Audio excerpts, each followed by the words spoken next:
Hello. Welcome to your podcast. Oh, perfect. Our own podcast. Well, welcome to Leighton Night. I'm Leighton Gray. That other one's Brian Wecht. And then I'm Brian. Yeah, I'm Brian Wecht. That's Brian. And we have our special guest today who I think we decided to start letting the guests introduce themselves however they'd like to be introduced. So, special guest. Great. Hi, I'm special guest. My name is Will Wiesenfeld. I am a musician by trade. My artist name is Baths Music or Geotic. That's BATHS GEOTIC. You can find me on Twitter or Facebook or Instagram under Baths Music, all is one word. And I also podcast with my brother, and we have a podcast called 2.0, and it's very dumb, and I can explain it later. Cool. Wonderful. What's the name of 2.0? Yes. That's the name of the podcast? 2.0. Yes. You totally nailed that intro. Like, that was perfect. That was way better than we would be able to do. I think I've fucked up every guest introduction that I've tried to do. So there we go. No sweat. Did it. I'm happy to nail it down. Yeah, so today we are recording via Skype from our separate homes. So apologies if audio is weird or you hear cars or my dog skittering around in the background. That's just kind of how it has to be right now. Is this the first quarantine episode of your podcast? Yes. Yeah, we did one last week with Allie from Game Grumps, but that was done together. Oh wow. Okay. Yeah. Well, us gently I'm mentioning. honored. Us gently mentioning me like, oh yeah, that coronavirus thing, and then now it's just like, yeah. Welcome to Exponentials. Yeah. I'm trying to. Maybe we just get bummer shit out of the way first, and then not talk about it for the rest of the time. Here, I'm going to make a suggestion. Let's just go around. Let's just say the word Corona once each, and then we never have to talk about it again for however long we go. So I'll start. Corona. Now I'm done talking about it. Corona. Ooh, we said it at the same time. Shit. Extra energy. That's okay. That's good. Yeah, it's whatever. Yeah, I guess the last I'll say is everybody please stay safe, wash your hands, don't touch your face. Everything everyone's yelling at you to do, it's going to be okay. So, gosh, it's really weird recording this without people in the room. I know. We can't. It's so hard to get the vibe. And we have video off, too, so I can't tell what anyone, like, any mood beyond just audio mood is not coming through. You know, fuck Skype. Like, do you guys have ham radios? We could tune in on the ham radios. That might be kind of fun. Did you ever hear the old thing about how Marlon Brando used to ham radio from his private island, and occasionally, if you were doing it at just the right time, you could catch Marlon Brando on the ham radio, just like fucking broadcasting from his own little deal in the 70s. Drunk as shit. Is that the first podcast? Oh wow, maybe, yeah. Yeah, I feel Just like Marlon Brando drunk on an island. Well, I think we have our listen to episode that. title, a podcast named Desire. we get these He's very so good. quickly. And that one's safe for work this time. Yes, unless we come up with something better, which is not safe for work, which will happen. Which happens also every single time. Distant ancient blowjobs, rest in peace. Yeah, Will, we began the last episode by spending like 10 minutes talking about if you could lactate any non-liquid, what would you choose? And I guess now I'm posing this question to you. Yo. I literally am afraid to answer that because I'm like a deeply sexual person in a proud way. I'm open about it. I talk about it all the time. And if you're just talking about using that in a sexual way, it can go in a lot of different directions. So I feel like it's safer not to answer and let you use your imagination. Wow, that's such Great. a respectable answer. Yeah, Brian said one for shampoo and the other for conditioner. And I think I said garlic Also paste. fair. I just I'm a person who in dudes, like a thing that attracts me is like a big chest. That's like a thing. Yeah. So I've spent more You time mean thinking like about this than is safe. like a muscular chest, or just a Yes. big chest in any? Okay, got it. I mean, kind of in any capacity. So I can recontextualize the idea of lactating into too many things. Oh yeah, God, what a wonderful perspective. I've been meaning to ask you, Will, who's your latest like big chested hunk? I've been trying to not look at my main Twitter too much, so I've been missing out on quality tweets. Well, I always have two answers at any given time, where I have one that's animated and one that's a real person. Oh, Because I'm great. like I run through obsessions kind of constantly. Of course. My animated one right now is Milo from the new Pokemon game, Pokemon Sword and Shield, and that there is a short form animated series that's not the proper Pokemon anime that will be coming to the States at some point, but it's this series called Twilight Wings, which are like 6 or 7 minute episodes on YouTube. And the third one features him kind of heavily. And he's just like a gentle farmer hunk. He's like thick as hell for pretty much no reason. It's just like almost fan service. It's incredible. And he's like very kind and handsome and caring and all the things you want out of a Out of a a hunk, an large imaginary chested hunk. man. Yes. And so that's my dude animated. And then my real crush right now is this long-running crush I've had for a long time on this guy, Lee Sung-chul, who is a Korean bodybuilder. And his Instagram, I think, is bodybuilder Chul, Chul. And he's big as hell and super, like, mellow. Like, he has none of the kind of, like, overbearing or intense attitude that you kind of associate with bodybuilders. He's just like mellow and focused and posts a lot of cute shit with his girlfriend and when they're cooking and like hanging out with their cat and their dog. Oh my God, it's this just, like, man's back. Holy shit! I know. Wait, It's Sorry, I a had to pull- dreamscape. Tell me I the had to pull up a handle. visual. Tell me the Instagram handle again. It's bodybuilder Chul, which is Chul, This is like and he's just a the kind most recent beast. thing is he's holding his cat just tenderly with that big beefy arm the size of my head. Yes, Oh, and he cooks. my dude. Shit. Yes. He has a I think like a beef line. Like he either deeply promotes it or it's like he owns it. Wait, is But it he seriously sells called meat. Meat Brothers? Yeah. Oh, look at this dude working out with his mask on. That's awesome. Yes, he's the dude. Oh my gosh, I love the him. food he posts looks delicious. Ooh, what is that? I know.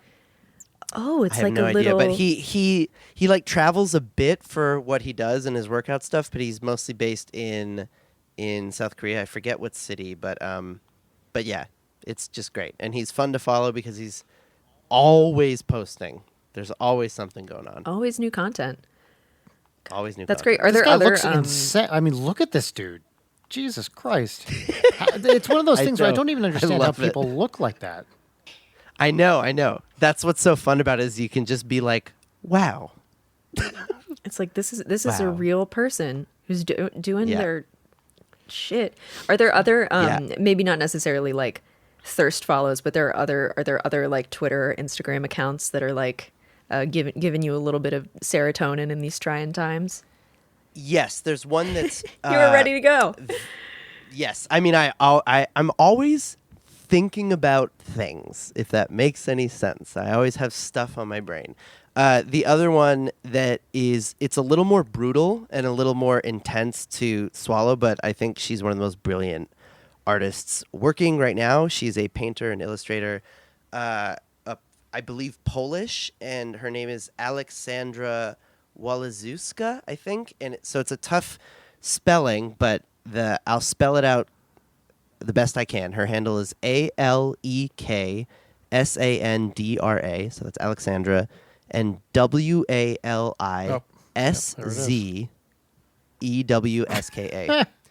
And This is her great. art is wild, and it looks very funny from the surface, a lot of it. But the longer you look at a lot of her work, the more unnerving it gets. There's some really dark ones, really fucked up, spooky ones. Ooh, but these are gorgeous. It's all great. Oh yeah, these are delightful. Thank you. Yeah, This yeah, is and she exactly posts what I a wanted. ton. Yeah, it's very like horror oriented, but also like thought provoking. Yeah, it's worth noting. Love her stuff. Will is like a good horror buddy for me, which I cherish every time I discover somebody who's really into horror. We went and saw Hereditary together when it came out, and I went into that totally blind, and just like both of us clutching each other's hands. Yeah, it was a lot at the end of it. Like when we were leaving the theater, it was a lot of like, I really need to like breathe. Like, is it okay if we hang out here for a little bit and just talk? Yeah, and then wait, did we see Midsommar together too? I think so. Yeah. Yeah, and then we were outside, and that guy wandered up. Like, did you guys just come are out you of guys Midsommar? okay? Like, Just like, this is the outside support group. yeah. Brian, are you a horror person at all? I can't handle gore in movies. If it's like too violent and if it seems real, I can't watch it. Like, it just upsets me too much. But I love suspenseful, thriller kind of movies. So now it would be unfair to say I was a horror guy, but yes. Let me put it this way: I love a horror movie where no one gets injured. That I can deal with. I'm actually closer to your tip of things than maybe it might seem. That's kind of my speed, but my metric is a little flipped. It's a little weird that like I can handle gore and violence even when it's really intense, when it's contextual to like an excellent story. Like when I very much care about what's happening, I will work through it and I can deal with it.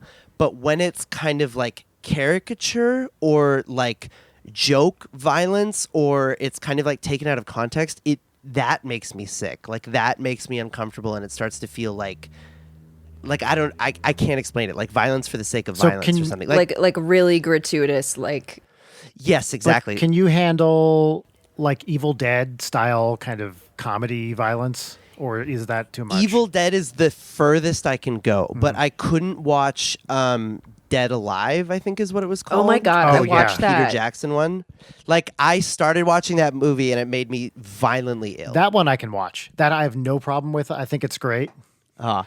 Like, I haven't seen it for 20 years, and I remember loving it in college, along with Bad Taste, that other, like the first Peter Jackson movie. Yeah. I remember loving where they're like those in college. super hokey on purpose, and that's the stuff that somehow gets to me so much more. Like that I can't watch, but like really intense horror I can get really into. And the other thing I'll say is that for both Hereditary and Midsommar, for how much I loved them, I tell people, like, my constant review of them is that I loved them and I will never see them again. Mm-hmm. Yeah, that's like where I sit with them. fair and just take. I was on a flight to Australia last year after Hereditary came out, and they had it on the little, screens, and I was seated with this like very sweet normie couple who were like Leighton. holding Oh my hands God. the whole time, and they were watching like, it wasn't 90 Day Fiance, but it was something in that zone, or like some sort of like soapy show, and I was sitting there watching Hereditary and fucking rewinding it and giggling to myself because I was so delighted by it. I was like slowly going crazy on this 18-hour flight. It was great. They loved it. Did they notice you watching it at all? They didn't say shit, but I'm sure they looked over like, oh boy. You projected a spirit about it. Yeah, it was a really beautiful time. And then I think I went and saw the Midsommar director's cut, which was also great. Yeah. I saw that, or I didn't see that. We had talked about it, and you recommend I see it, but I still haven't. Yeah. Shit. Yeah, but I think we were talking about this a couple of episodes ago, of like that cartoonish like comedy violence can be really hard to parse, because it's sort of like what you're saying too, with like if it serves the story, it's like, oh yeah, this scans, and then otherwise it's I've heard you say about like Ichi the Killer and stuff like that, where it's like, oh, this is pointless. Yeah. I hate that movie. I've actively hate that movie. Not gone into it mainly on your anti-recommendation. Oh my God. And speaking Brian, of don't see that recommendations, movie. Okay, done. Yeah, in general, like any sort of Takashi Miike. That's Miike, right? Yeah. Yeah, Audition though, weirdly, like Audition I Audition's great. loved. Yeah. But definitely not going to see that. I certainly have a list of directors I know enough to avoid, and Miike Yeah. is right up there. Yeah. It's like the most hardcore of the hardcore. Brian, who else is on the avoid list? Oh, well, Ari Aster. Let's see who else is on that list. Like probably like French Like extreme even stuff would probably be, like, Argento. ruled out. Yeah. Like that's too much for me. Oh yeah. But I'm Thinking of still right now. I'm so on your like territory of things, Brian, that I'm so much more excited by like a really, really great thriller that doesn't need violence to get its intensity or ferocity across. You know what I mean? Absolutely. Like where it's Yep. just all 100%. in how it's executed. Yeah. That's my shit. Another Well, name like that's- Eli Roth. I won't touch an Eli Roth. Oh well, fuck Like, Eli just Roth word. though. Well, You're like, not missing I out understand on much. there are a variety of reasons for that, but that the whole torture porn kind of era, Yeah. I was very out for from the start. That Yeah, post same. 9/11, post Abu Ghraib, just kind of synthesizing that into the torture porn subgenre. Yep. Yeah.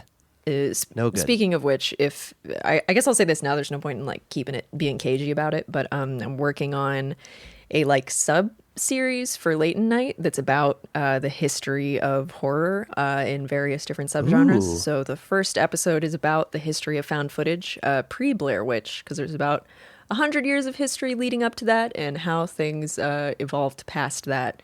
And so that's Oh my God, that's amazing. I'm so excited about it. I'm almost done with the script, and it should be really cool and fun because I think it's a bunch of really fascinating stories, and then I want to hit other subgenres and issues later. So that'll be called Deep Cuts. Be on the lookout for Deep Cuts. That's going to be awesome. Sweet. at some point. That's a great name too. You guys Thank are very you. good at titles. Well, thank you. Like we're both professionals.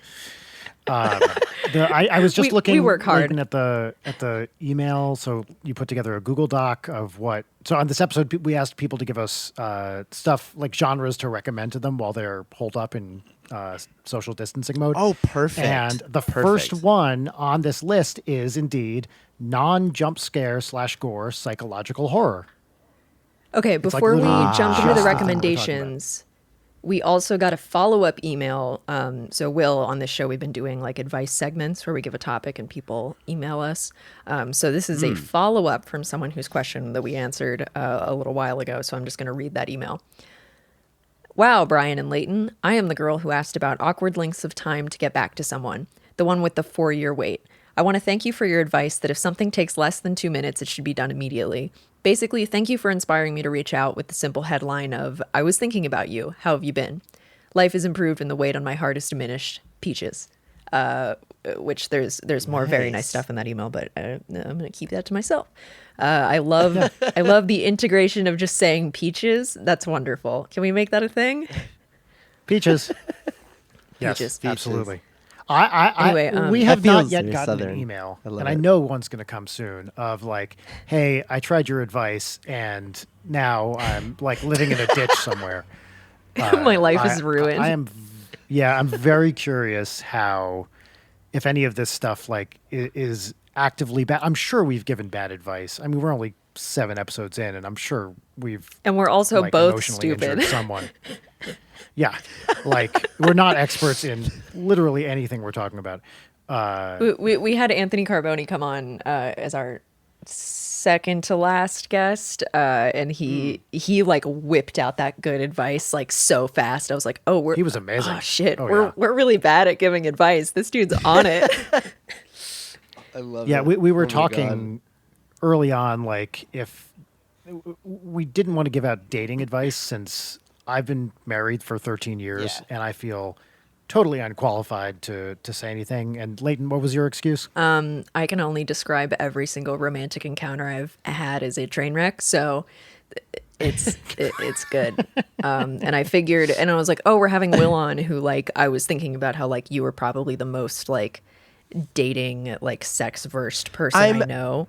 I was going to say, like, I'm qualified not for dating advice, but absolutely for, like, sex advice in, like, what's the word? In, like, a casual recreational capacity. Awesome. Like, especially for gay men. Like, if anybody needs advice for, like, how to make things work or what's good or what's bad or what do I do in this situation, because I've pretty much been in every situation multiple times in a way that, like, I know what works and what doesn't and what is, like, polite, like what's good form and what isn't. So I don't know. I'm not saying, like, I'm an open book and you can hit me up all the time, but, like, if you're really, really pressed about something, hit me up on Twitter and be like, hey, I listened to that episode of Late Night and I'm curious about a thing. Can I DM you? And Well, can you just to tease it a little bit, can you give one, like, very general piece of advice, like something aimed at Yes. gay men that you think people should just know in general?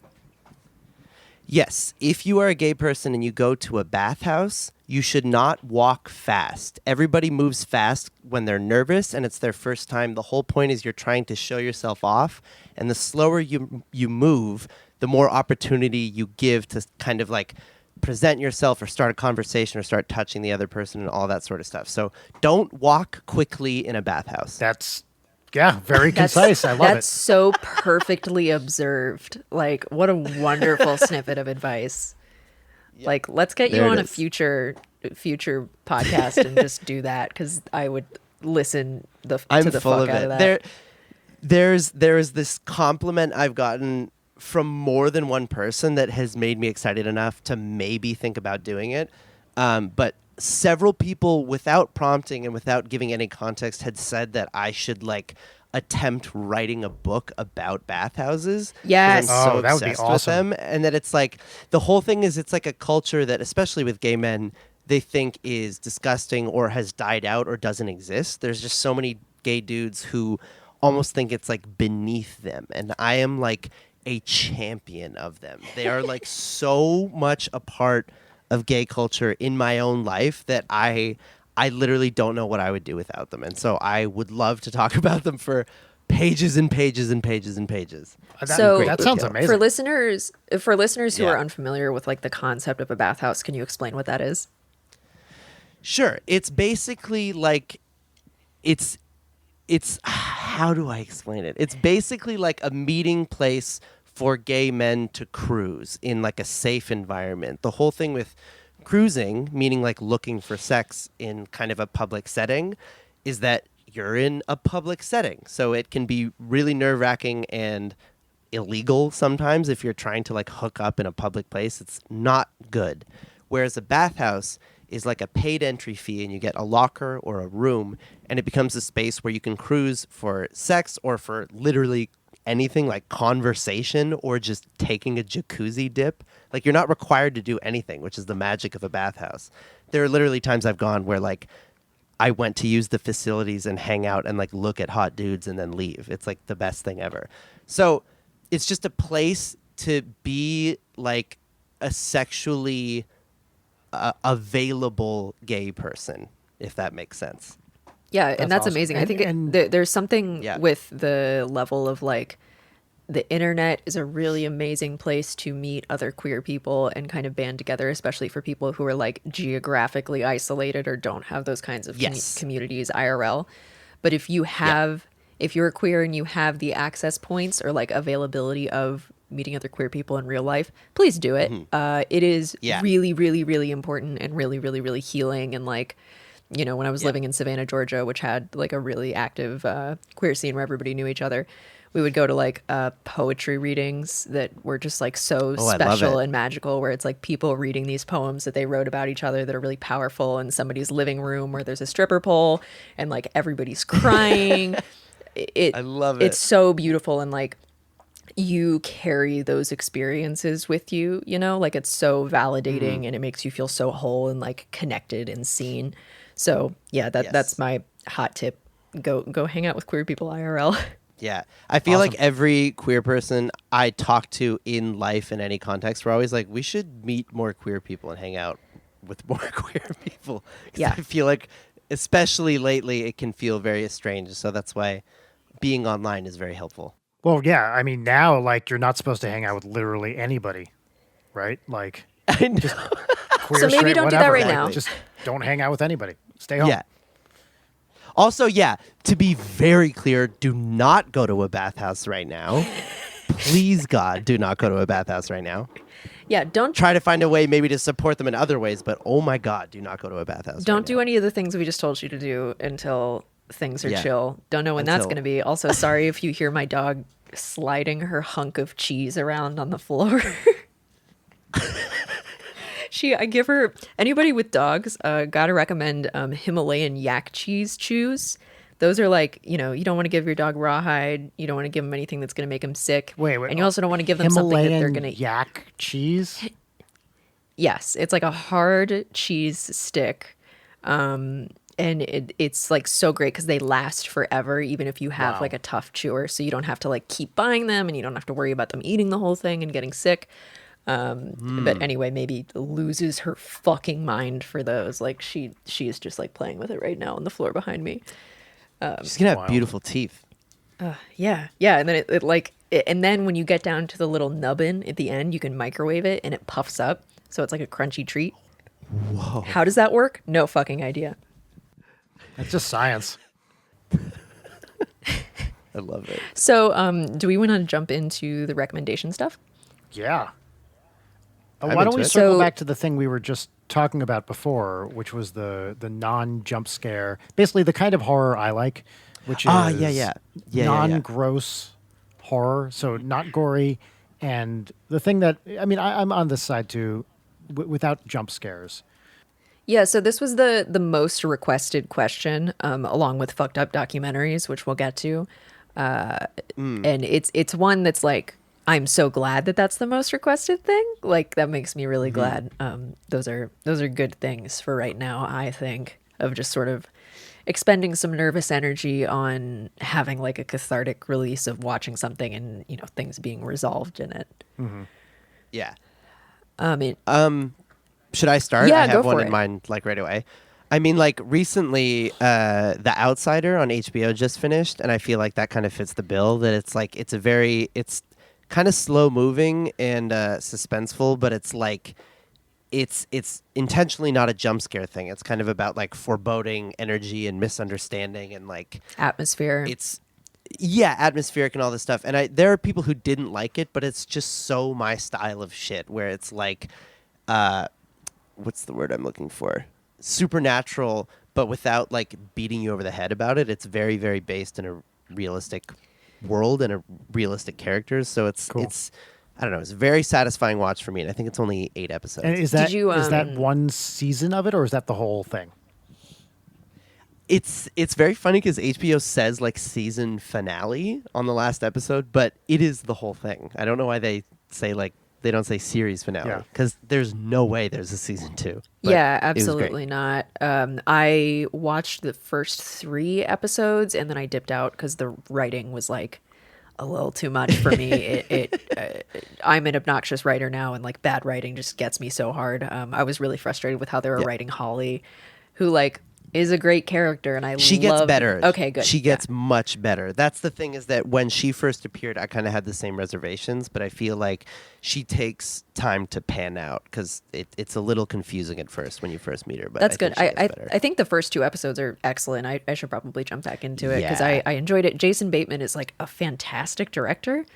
Yeah. And also, I ended up, after I watched the first 2 episodes, I read the book over a weekend and highly Mm-hmm. recommend. It's a good book. It suffers from classic Stephen King, what the fuck was that ending? But it's really good. Leighton, also, Karen Kusama directed one of the episodes. Shit! Okay, yeah, which I'll is watch really it. cool. Yeah, Karen Kusama's so good. Kusama, she did The Invitation, and she did this is Jennifer's totally Body. off topic. Jennifer's Body, but she did one of my favorite movies. That is like when that thing was going around of like what's a movie that was critically and like popularly panned that you stand by as being like a good movie. And for me, that was Aeon Flux. Oh, I hell yeah. fucking love that movie. And I know I know it's not a good movie, but oh my God, I've seen it so many times. It just like hits all the right shit for me. The acting is so weird. And it's like when you hear the story about it, how it was like the studio basically completely butchered Karen Kusama's project because it was her thing, but they like interfered in every possible way and destroyed the vision that she had. It makes sense. And you can also piece together the remnants that are there. And you're like, this movie is tight. So yeah, that's she's shit. fantastic. You know what? In terms of psychological horror movies, I gotta say The Invitation is so fucking fire. Like, it's one of the most stressful movies I've ever watched, and it's not. There are no jump scares. Yeah, Brian, that's a great one. That's really, really The good. Invitation. It also all takes place in one house. Yeah. Oh, cool. Yeah. And Karen Kusama, the way that she shoots that film is so like intimate and warm, and like when things start going wrong because it's shot so intimately, it really feels like a violation. Like, and the performances are amazing. That's definitely a good one. I'm looking for this through is this is such a basic take, but I really liked Split. Did you guys see Split, the M. Night Shyamalan Oh, movie? tight. I thought that movie was fucking great. Like, I love early Shyamalan, but like basically up until The Village, which I despise. Yeah, of course. Also, But- because he's ripping off Margaret Peterson Haddix's Running Out of Time, like, directly. It's just such a dumb, easy idea that's done badly. Anyway, I'm not the first person to say that movie sucks, but it's still the correct opinion. But I thought Split was great. Like, all for James McAvoy. That guy crushes in that entire movie. It's not like objectively artistic or anything like that, but it's really fun. And I thought very well Yeah, it done. was satisfying. Yeah. Did you guys see Glass? No. No, I didn't see Glass. I was stuck in Boston. This is last January. Mild digression. This has never happened to me before. So I was flying out of Boston, where I was supposed to be, and it was like crazy cold, like literally 2 degrees out. And we were waiting on the de-icing truck so the plane could take off, and the de-icing truck froze. Whoa. And then they couldn't find another, and we sat on the plane for hours, and then they were like, well, that was the de-icing truck, and it literally froze, so no one's getting out of Logan. And then I was stuck in Boston for 3 days in the middle of a snowstorm, and so I went to the Somerville Theater all by myself to see Glass at 10 o'clock at night. I was the only person in the audience. Oh my God. Oh, that's the best feeling in the world, being the only person in the audience. Yeah. Especially, it's like one of those, it's like an old school Massachusetts theater. And so it looks like, they do live performances there sometimes. And so it looks like, it's not a multiplex vibe at all. It's like a very, old school single screen. Yeah. It's like the kind of thing where there's a stage, like a stage you could perform on. The screen is set back a little bit and the curtains open up. It was great. And 100% the theater staff was mad that I showed up because they were about to go home. And I mean, it was like 10 p.m. on a fucking Tuesday or something. Oh my God, I love it. Here comes this asshole to go see Glass. Oh my God. But I had a great time. I think the... I have... Oh, sorry, go ahead. Sorry, Will. go ahead. Well, I have 2 things that I have another recommendation, and I have a short thing about the experience of going to a theater more or less by yourself. I have both, yes. The first one... Okay, so the first one is my friend Reed is a really big horror aficionado, just movie aficionado. He is also a writer, and he's really talented, and he's great. And basically, I trust his opinion super deeply about horror. He always recommends good stuff. And there's this movie he recommended called Coherence that from the beginning, I was kind of like, I don't know, this seems like a little silly. It's a little like, it's very low budget and kind of like a lot of acting all at once, if that makes any sense. You know what I mean? So you're kind of like, it's a tough pill to swallow at first, but the more that it goes on, the more you're like, oh shit, like this concept is so wild and so fun. And it's like very bizarre horror stuff, but way more like suspenseful, and it's not violent and it's not jump scare. It's just a good ride. Yeah, and then if any of you liked Primer, it's by the same people. Oh, is it? Yep. I didn't even realize It's that. Shane Carruth. I didn't realize that. I loved Isn't that Primer. his name? So. Shane, Yeah, exactly. Shane Carruth? Carruth. Shane Carruth, however you say it. Yeah. Yes. Yeah, Primer rules. Yeah. And I loved it. like I still don't have any idea what the fuck is going on. Sorry, hold on. Is my dog barking? 75% of the movie. Creature.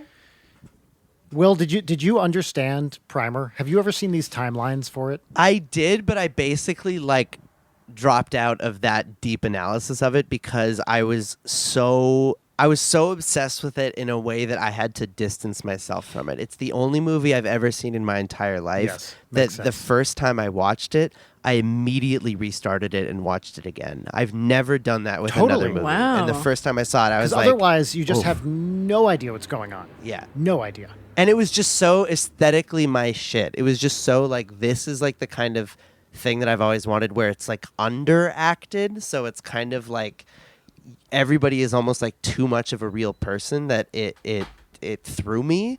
And then when things start Yeah. going a little wild, it just felt very real. And I was like, I was just pulled in. I haven't seen it in a very long time. Have no idea how it holds up, but it fucked me up the first time. The first It holds up. five times I saw I it. watched it within the last few years again, and it's still fucking great. I mean, it's just one of those things where I love a movie that it's like, okay, cool, I get it. Here's the deal. Yep, I got it. What? Oh God. Yeah, it just I totally have no throws idea what's going on. It's just like it just throws you off halfway through. I mean, that was me And with then- Cabin in the yeah. Woods, too. Like, on a totally different tip and way more violent. Cabin in the Woods totally threw me.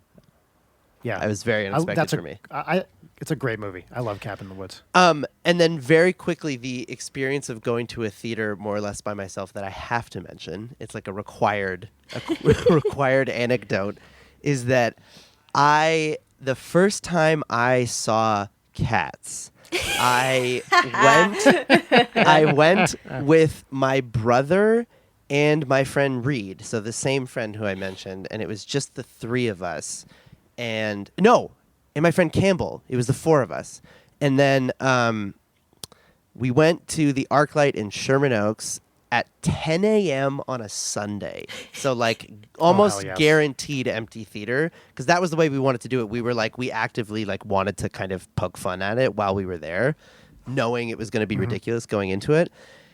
And we sat down in the theater, and then the only other people that walked into the theater was like a guy we didn't recognize who was friends with these other two people. And those other two people were Brian Posehn and Patton Oswalt, who are like extremely God. famous, super, super funny comedians. And the second they walked in the theater, Patton Oswalt was just screaming like, "Who wants to fucking see Cats, man?" And like we all started like clapping and laughing, and the entire fucking movie was literally like a live Mystery Science Theater 3000. It was like the greatest experience of my life. It was so That's fucking amazing. tight. Literally just the seven of us in the theater. That was it.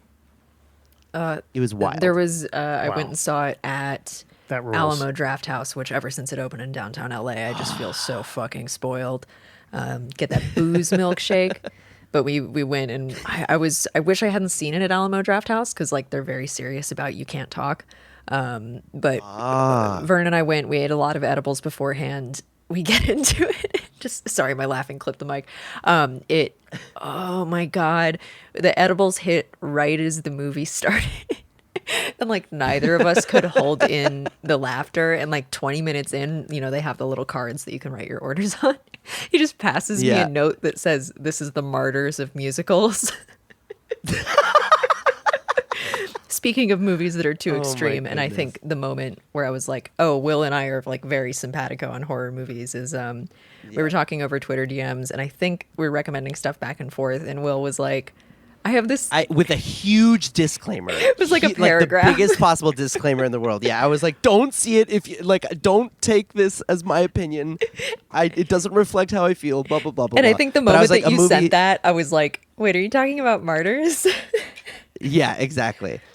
Brian, I basically introduced it. I have no idea what you're talking Okay, about. it's by the way, the Martyrs. way I mentioned this movie to Leighton was I was like, this is the movie that scared me more than any other movie I've ever seen, and I will never see it again, and I don't recommend it to people for that reason. Not at all. But don't watch Martyrs. This is the movie. Yeah, don't watch Martyrs. But also, it was the scariest movie I've ever seen, and I thought the ending was absolutely brilliant. It ruined It was me so for good. all other horror movies. It feels like 3 movies, and like by the end of the first act, you're like, wait, there's more? And it just it's- gets worse. Like, Brian, it's the only movie that I've had to take 2 walks during. I had Oh my to God. pause. I went home and I Seeing just... it in a theater. You had to leave and then come back, or Well, or you at like my house. watching I it was- at home, I and was paused at- it, and then I was at my house, and that same friend Reed was the one who made me watch it. But he was like, "Just stick through it, like stick it out. It's the best." And I was like, but paused twice. Had to walk like around my apartment. The second time I had to walk outside and like take breaths and drink a big glass of water and like collect myself. And then I was like, if we're gonna fucking do this, Oh my Like, God. am we have I to do it breathing tonight. right now? Yeah, And it's just It was- one that it I was that think kind of thing. about all the time. I actually, there was one of the Yeah. questions on here from, let me look further down in this document.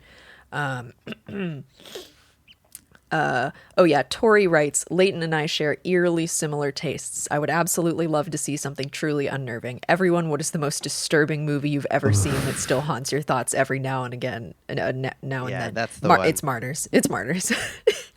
For a basic... So seriously, don't tell anybody that we mentioned it or that we recommended it Yeah. because it'll come back to us. Yeah, it's like But we're that's not the movie. liable for any psychological distress Yeah. you get from watching that film just because you're like, oh, it's really hyped up. I gotta watch this. Don't do it. Basically, any neo-French extremism is like a rough time, but truly, Martyrs, most extreme of the extreme. Yeah. Have fun with So that. Brian, if somebody jokingly is like, "Let's check this out," be like, "No." I was like, Okay, done. Vernon had never heard of it, and I was like, hey, let's watch this fun movie. The moment the credits rolled, God. he was like, you are never allowed to pick another movie ever again. But it ruined both of us, Yes. and like a week later, he was like, God damn it, no other horror movie is going to do it for me after watching that. Nothing stacks up. That's the thing, is that it's like it scared me the most, but I'm still more satisfied by like an excellent story. You know, Yeah. It's still the thing. It is still what makes a horror movie a great movie. I think And that's what sucked about Martyrs, was that the story was good. Oh yeah, I mean sucked. that's why it's so fucked up, because the story is Yeah. so compelling and takes so many like Yeah. hard lefts. Yeah. Yeah, it's Sorry, this is- it's sort of like Parasite vibes a little bit, like a tiny little bit. Anyway, I feel that. Let's not talk about Martyrs anymore. But I will say, in terms of like, I do want to loop back around to the psychological horror stuff because I have so many other recommendations. But on the fucked up front, Excision is fantastic. Will, I know that's one that you dipped out of. It's literally the other one that Reed recommended I watch, and I was like, this one I can't do. This one I Excision have is to like stop watching. ultimate gore. Maybe not ultimate gore, but like Let's- emotionally. Let's loaded actually not gore. even talk about it because it makes me Yeah. nauseous. All right. I can't think about it. Also, one that's like not as gory and that I just think is a fantastic horror movie and that scared the shit out of me was The Descent, which is I love if that you're movie. Oh, I've heard that's like very yeah scary. if Brian, you're there are even a remotely couple of jumps. Yeah, there's a couple of jump scares, but it's super worth it. It's terrifying. yeah, it's, great. it's fantastic. It's don't look up anything about it.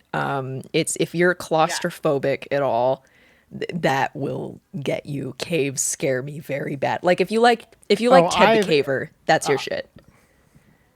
I've already read, like, that is definitely one of the ones where I have read the Wikipedia plot summary several times, like, because I'm too scared to see these movies. Yeah. So, like, and I know this is a thing that people do. yeah. I've read about it, so I know, like, kind of the deal, but I'm never going to see it. Word.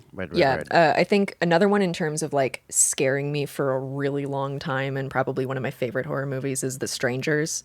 Home invasion is like my favorite horror subgenre. Like it is the one that scares me the most. And you know, like I'm a big Michael Haneke stan, so Funny Games, especially the remake, are super fucking good. Anyway, The Strangers is great. and it's one that I show to people, and they're like, I don't know, it's kind of boring. Like, it didn't scare me that bad. And then I get the text like 2 weeks later in the middle of the night of like, fuck you. I can't stop thinking about that movie now that I'm home alone. And a fun fact is my dad's in the film industry, and they shot The Strangers in my hometown. And so he worked on it as a set decorator. And throughout my childhood, because they'll rent stuff from people who worked on the movie to just put it in because it's easy and accessible. So there's a lot of like furniture and stuff in the stranger's house that's like from my childhood home, like the big deer head and stuff. Whoa. So that's fun. Oh my God, I love it. Oh my God, what? Yeah, it's horrifying. My dad was telling me about wild. how like the very last thing that they shot is the ending where it's like Liv Tyler just screaming hysterically. And they were just like chilling out in the next, just like outside waiting for them to wrap and just listening to her screaming. And the moment it was over, they segued into the wrap party, which was just like everybody having a great time. And then they had to strike the set the next morning at like 6 a.m. Oh my God. So Wild Night. I love And it. one more stranger story. There was a point where this was a long time ago, but my dad was trying to be romantic with my mom, and so they got a hotel room that was like nice and had the heart-shaped jacuzzi and everything, and my dad put out rose petals, and when my mom got in there, she was like, where'd those fake rose petals come from? And they're the ones that they used in The Stranger. Oh my God. So that explains a lot about why I am the way that I am. Anyway. I love it. I feel like my favorite horror subgenre is like demonic stuff. I just feel like there's so much room for creative madness with that stuff. I get What's really your into it. favorite like demonic movie? You're gonna laugh at me. You're both gonna laugh at me. But probably Do it. Tell us. End of Days. I have not seen that one. No, with It's Arnold up Schwarzenegger there. Yeah, and Gabriel Byrne. It's so stupid, and I love it. I mean, like that Event Horizon. Fuck yeah. I mean, like The Conjuring is demonic, and I fucking love that movie. And Can I also just say Yes. really, really like the Constantine movie. yes, From Constantine the was literally ninth- the other one I was thinking of, and I couldn't remember what it was called. Right? Thank you. I remember people shitting on that movie when it came out. I watched it within the last 6 months, and I've seen it several times. It's kind of great, right? It slaps. It absolutely slaps. Yeah. It's like an absolute SFX extravaganza. It's amazing. Is that the one that It's has so the fun. quote where it's like, Yep. would anyone Yeah, yeah. ever really want to see an angel, something that goes around with one wing dipped in blood? Is that movie? Sounds like that don't- movie. I don't remember that one. There's just so many great things in it. I mean, the big great thing is Peter Stormare as Lucifer, Yes. who God. like comes down at the end to collect Constantine's soul. It is And like the performance of it's a his great career. scene. It's so good. It's the best, and it's like he's on screen for what, 5 minutes tops. Yeah. And It feels he like the comes part in, he was born to he- play. Yeah, he just owns it immediately. It's fantastic. That sounds So awesome. good. I'm so glad you were into it. Leighton, I have no idea how you will feel about it, but it is so fun. If you go into it with like knowing it's going to be ridiculous and then just aiming to have a good time. I mean, you'll fucking I love love some ridiculous shit. I'm not sure if it's strictly, I don't know. It's like a Lovecraftian demonic thing. But if you folks haven't seen In the Mouth of Madness with Sam Neill, that's it. Ooh, I have not. it's like my. It's, Oh yeah, that's a It's good one. really hard to do Lovecraft right, and I think it is the one that does it the best. It has great practical special effects. I'm about to write it down. In the Mouth of Madness? Yeah. Okay. It's like there's a It's a Carpenter. yes, it's a Carpenter right? movie, and so this mystery writer releases this new book, and then disappears, and everyone starts going crazy, and then Sam Neill is like investigating what happened. It's love it. fantastic, and I have to say, speaking of Sam Neill, and I've recommended this on this show before, probably because it's maybe my favorite movie ever. Possession, 1981, with Sam Neill and Isabella Gianni, who tears. It's the best. It's like maybe the best horror movie I've ever seen in terms of like being the perfect amount of batshit, perfect amount of fucked up, incredible performances. Like you truly don't see what's coming, and it's such a delightful movie. I own it on Blu-ray, and I force people to watch it. Nice. Hell It's yeah. good shit, and just like baby Sam Neill. Yeah, I kind of want to run through like a couple more like psychological horror stuff. I'm looking at my letterboxd right now, and I'm just kind of like running through. shit piss. Creep 1 and Creep 2 are really great. Like, they have a few jump scares in them, but they're not like really scary jump scares. They're like almost like bits, sort of. But those are great. If you just want something like quick, get in, get out, not too scary, great performances, all that stuff. Also, The Duplass brothers. yeah. Also, maybe second to Possession and like the remake of Funny Games in terms of my favorite movies ever. 1988, The Vanishing. Have y'all seen that? No. Oh yeah, that movie rules. That it's maybe my favorite. It's so I good. think it's the best like psychological thriller ever. 1988. Yeah, because there was a really bad remake with Jeff Bridges. Okay. It's like, Yeah, the year is important on a horror movie. yeah, exactly. But it's I don't want to say the trope that it invents, but it invents a trope in a really upsetting way. And it's just like, it's a really good like serial killer, like mystery whodunit kind of thing. And I Love it. Love it. I love can't it. recommend it enough. If you want something that's like really creepy, slow burn, but not scary, that's the movie for you. Oh, sorry. I was just gonna say Zodiac. I fucking love Zodiac. Yeah, Zodiac's great. Yeah, that was For really sure. fun. Brian, what were you gonna? Sorry. I was going to say, and just one last one before we keep going. Bunny Lake is missing. Oh Have you my ever seen God, that? yes, No, that I ending have is not. so wild. It's the best. Yeah, it's. Bunny Lake is missing. Will, have you seen that? I have not, but I am so thankful, literally just for the fact that I have like 6 recommendations written down for horror movies I haven't seen, which is already amazing. So I am like, So it's basically, this woman drops her kid off at like nursery school, and then she comes back to pick her up, and they're like, "What are you talking about? You've never had a kid here." oh God, And I love it. And the then just movie goes from there. Yeah, can't it's wait. a big That sounds like fucking great. influential murder mystery one. Like for example, in The Big Lebowski, Bunny Lebowski is named after Bunny Lake in that movie. On the same like classic, maybe not horror. I guess it was horror at the time. Diabolique. It's like I want to say it's a French movie, but it's about 2 women who in the source material were lesbians and they changed it, which I'm mad about, but they conspired to murder the woman's husband and like get rid of his body. And it has like, oh, it's such a good movie. And it has one of the best posters ever. Like really, if you have a Criterion Channel subscription, it's on there. And I think The Vanishing is on Leighton- there, as well as a video of Bill Hader talking about how good The Vanishing is. oh tight. Anyway. Oh my God. Yeah. Leighton, did you see? We should probably. Sorry, go ahead. Go ahead. move We could on. talk I about was just horror gonna say we movies should- all Yeah. day. Yeah, let's move on to something Wait, what's else. your since I what's your think one we're- thing, we're an Will, hour and then in. we'll.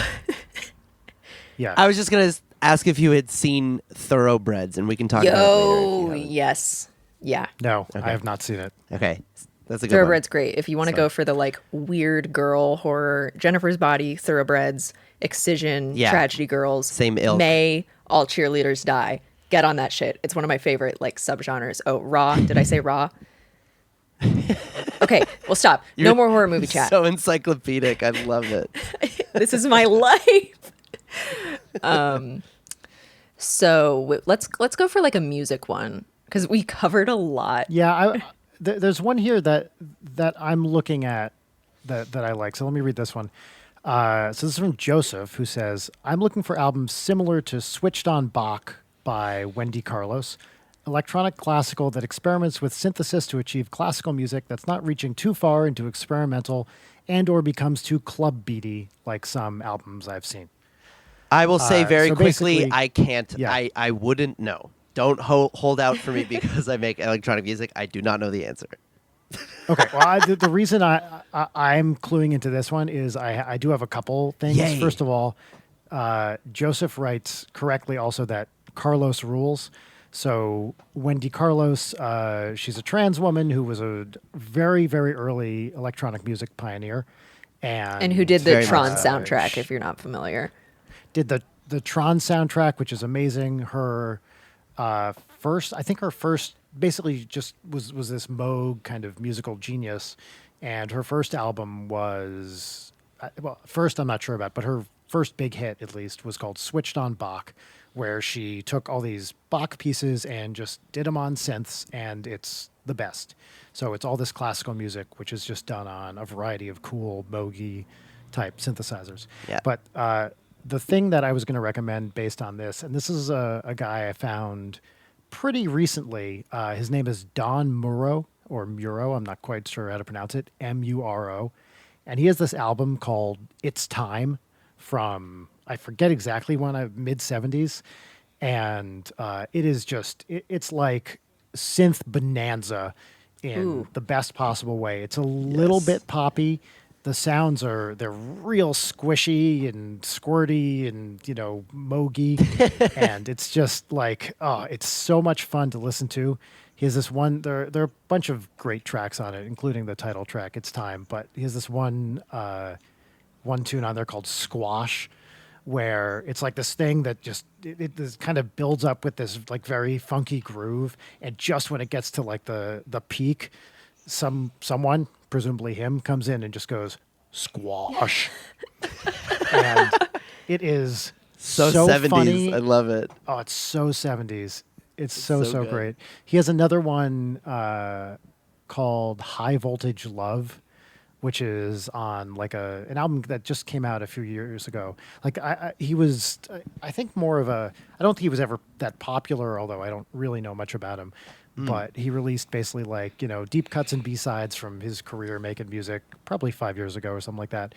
And there's a song called High Voltage Love, which is insanity in the best possible way. It's really, really great. I love it. Let's see. She has just a ton of cool stuff, and this person already knows Carlos. Anyone who hasn't heard Wendy Carlos's stuff, you got to find it. The problem is it's not available on streaming services. I didn't realize that. I was copyright literally reasons. going to say you can probably look for like related artists on a streaming service and find stuff, but that's the clinch.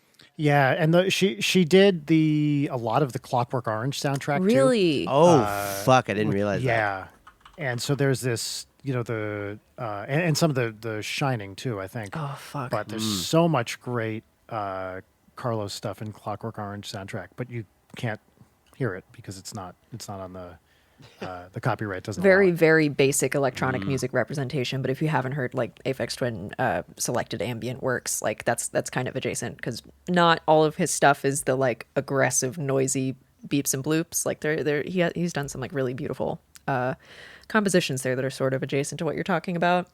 Also worth noting, if you like an artist and you want to find more artists like them, there's a website called musicmap.com, and there's a little dash in there where you can enter the name of an artist, and then it shows you this like little rotating like flow chart of the ones that are closest to the middle or the ones that are most like it, and then there are ones on the outside. So it's a really great way to like find new music. Yeah, it's a discovery tool. I remember using it in the past, and it kind of fucked me up. I was like, Jesus, this is so easy. Like, where has this been? Yeah, it's super very delightful. Also, just another recommendation along these lines. It's something kind of more classical. Basically, listen to any fucking prog album from 1970 through 1978. Very real. Like, and concentrate on the keyboardist, like Rick Wakeman. Yeah. He has this dumb album called The Six Wives of Henry VIII, where like every track, it's like track 1, Catherine of Aragon. I think this is the album he left Yes over or something. But basically any prog keyboardist from the 70s is going to have some dumb classical thing they do. And I use that as a compliment on a Moog. So find prog keyboardists from the 70s and then go from there. Another band along these lines is actually this is great. It's not super synthy, although it does have its moments. Gentle Giant, which is it's like the logical extreme of prog.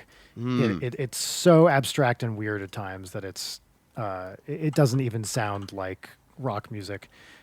It's really, really great stuff. So I recommend that one too. I have a fun recommendation, maybe bouncing back to Brian and whoever is listening, that it's not totally my world, but there is stuff that leans into my listening vibe. And somebody that's kind of crossed over for me is this artist. Her name is Angel Markloyd, but the artist names for the two different projects are Fire Tools, which is FIRE-TOOLZ. Ooh. Fire Tools, and then Non-Local Forecast. But Fire Tools is like the way more aggressive experimental inclination of it, and then Non-Local Forecast is not easy listening, but like much easier to listen to. But they're both really, really proggy, like vibing, synth-driven stuff that's like really like smart. I don't know how else to explain it. She just knows her fucking music, and it's a thrill to listen to all of her stuff. And yeah, I don't know. Her production is out of this world. She's just really, really inventive and knows what she's doing. So that stuff is really fun. This is exciting. I Awesome. have so much Are stuff you guys, to listen to now. Fiery Furnaces fans? I knew about them, but I don't know their music. But I know people who love them. I've never heard of this. I hear they're fucking great. They really hit in like, they're really, really great. Their first album, I think it was their first in particular, the one with Blueberry Boat on it, is just a wonderful, weird, interesting set of music.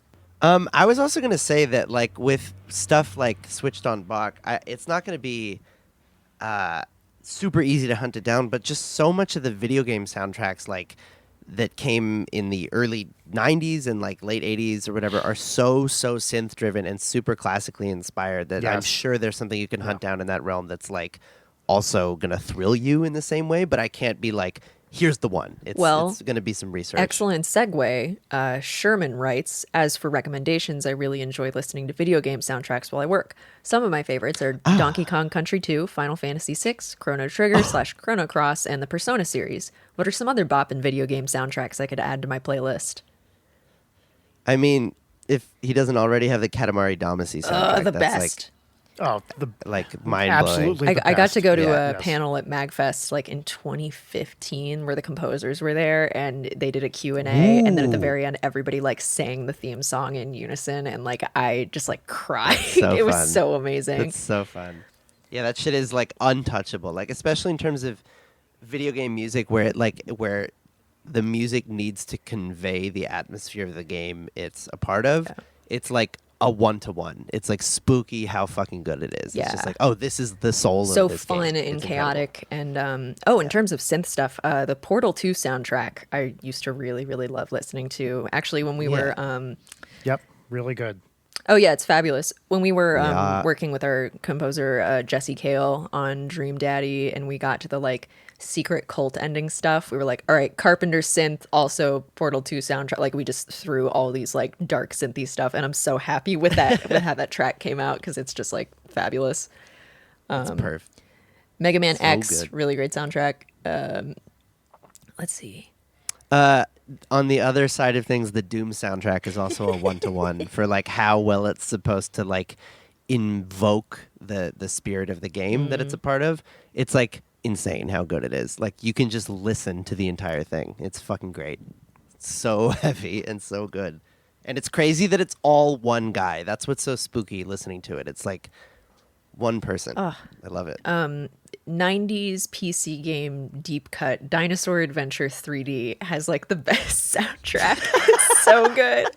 I loved that game when I was a kid in any sort of like shitty dinosaur PC game, but like I was like looking at Let's Plays of them for the nostalgia, and I was like, wait, this shit really like unexpectedly slaps so hard. It goes. Yeah, it goes. I mean, Sonic 3 had like, I think it was like rumored, I can't remember if it was actually true or not, but had like Michael Jackson working on some of it. Oh And my so God, some of the you're right. melodies some of the melodies in Sonic 3 are like a little too strong. Like they're a little too good, and you're like, wait, why do I remember every single note of this song? And it's like, oh, it's a Michael Jackson joint. Another one from the 90s. This is a pretty deep cut. It's Police Quest 3. Ooh. And they got Jan Hammer, who did the Miami Vice soundtrack, to Whoa. do the soundtrack for it. And it's awesome. Like you listen to it and you're like, oh yeah, that's Miami Vice. I get it. It's so sick. and What was the it's- name of it again? Police Quest 3, so it's one of the Sierra games gotta love that, you know, like the people who did King's Quest and Space Quest and all that stuff. Okay. And for Police Quest 3, which came out, I don't know, like 91 or 92, something like that, They got Jan Hammer to do it, and it's fucking awesome. It's so good. Oh, you know what? One that I've been listening to a lot lately is the soundtrack for Overpass by Makeup and Vanity Set. Those are some good don't know synth it. beats. Synthy beats. Also, any Animal Crossing soundtrack, they have so many of the like, here's every song in the game for 15 hours kind of compilations on YouTube. Yeah. We've been listening to that in the like bullpen in the Grump's office. We just put it on the Alexa and we're all Leighton, chilling. how's your weekend looking?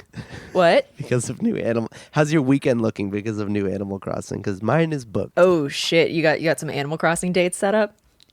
I mean, like, we're all just gonna be at home forever. I'm not gonna do anything else. I like every day feels like 6 years. I've been waiting so long for this game, and I know we're all on that front. But like, yeah.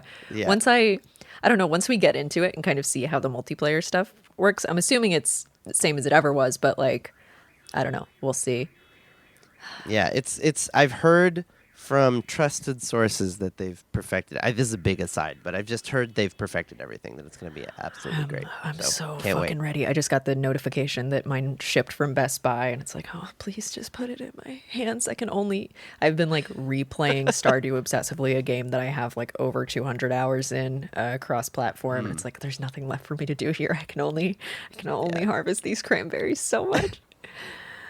I restarted Skyrim. That's like my mode right yeah. now. It's like it's so satiating. It totally So is. Just puts me in a good space. It's such a perfect comfort game. What's your like current character and like build and stuff?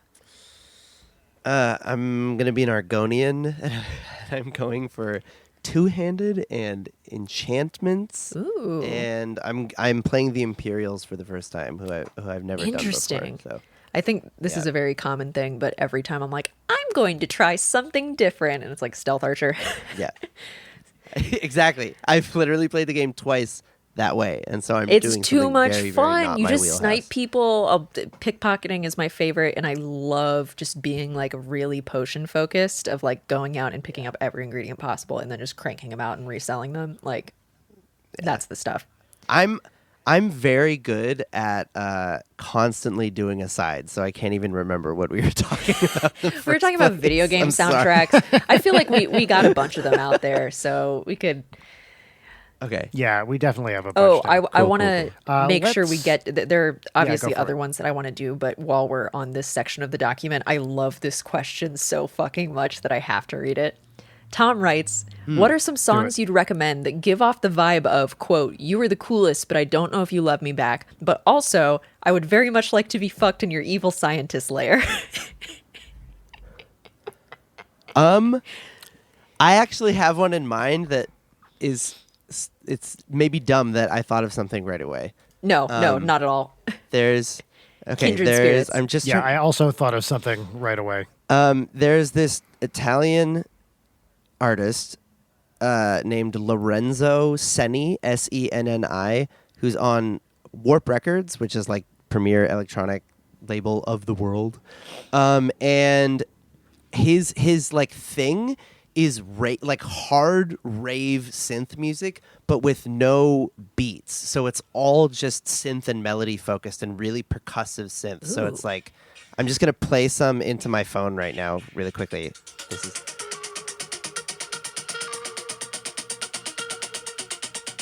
Just really vibey. Yeah. And it makes me think of like, I don't know, like a evil scientist lair. Maybe. Brian, that's very, Very, your very shit. good stuff. Yeah, totally. Like, I mean, it sounds just from the phone thing that we heard right now. It sounds very Dan Deacon-y. Yes, it's like that, but not as. Which is also in that vibe. Yes, very, very much so. The EP I would start with is Persona. That's the one with like all the big hits to start with. Cool. The album I thought of, which is maybe less of the you're the coolest, but much more of the evil scientist thing is the. Do you guys know who Cool Keith is? No. Yeah.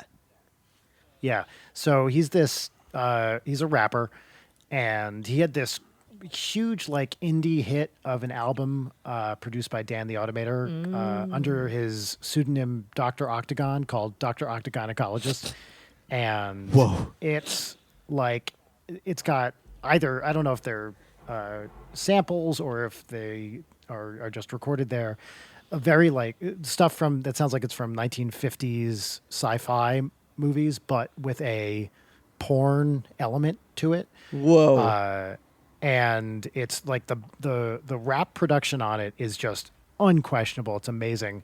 And he's one of those rappers that, like, sometimes he rhymes, but more it's just like really cool stream of consciousness lyrics. That's like Lil B vibes. Every song on it is like there's a lot of like mad scientist kind of like explicit call outs. You were literally not kidding. Like the cover is like a skull-headed creature with like a medical mask holding a skull. It's like the most like evil scientist thing I've ever seen. Holy shit. I can't wait to listen to that. There's so many great tracks on it. The Blue Flowers is a standout. Half shark, alligator, half man. Whoa. Is a really good one. The reason I know this album so well is when I was in my when I was in a band in San Diego in the early 2000s when I was living there. So I was in this band Agave, which is still playing. I would once or twice a show get up and rap. What? And one of the songs I performed, I'm just going to blow by that reaction.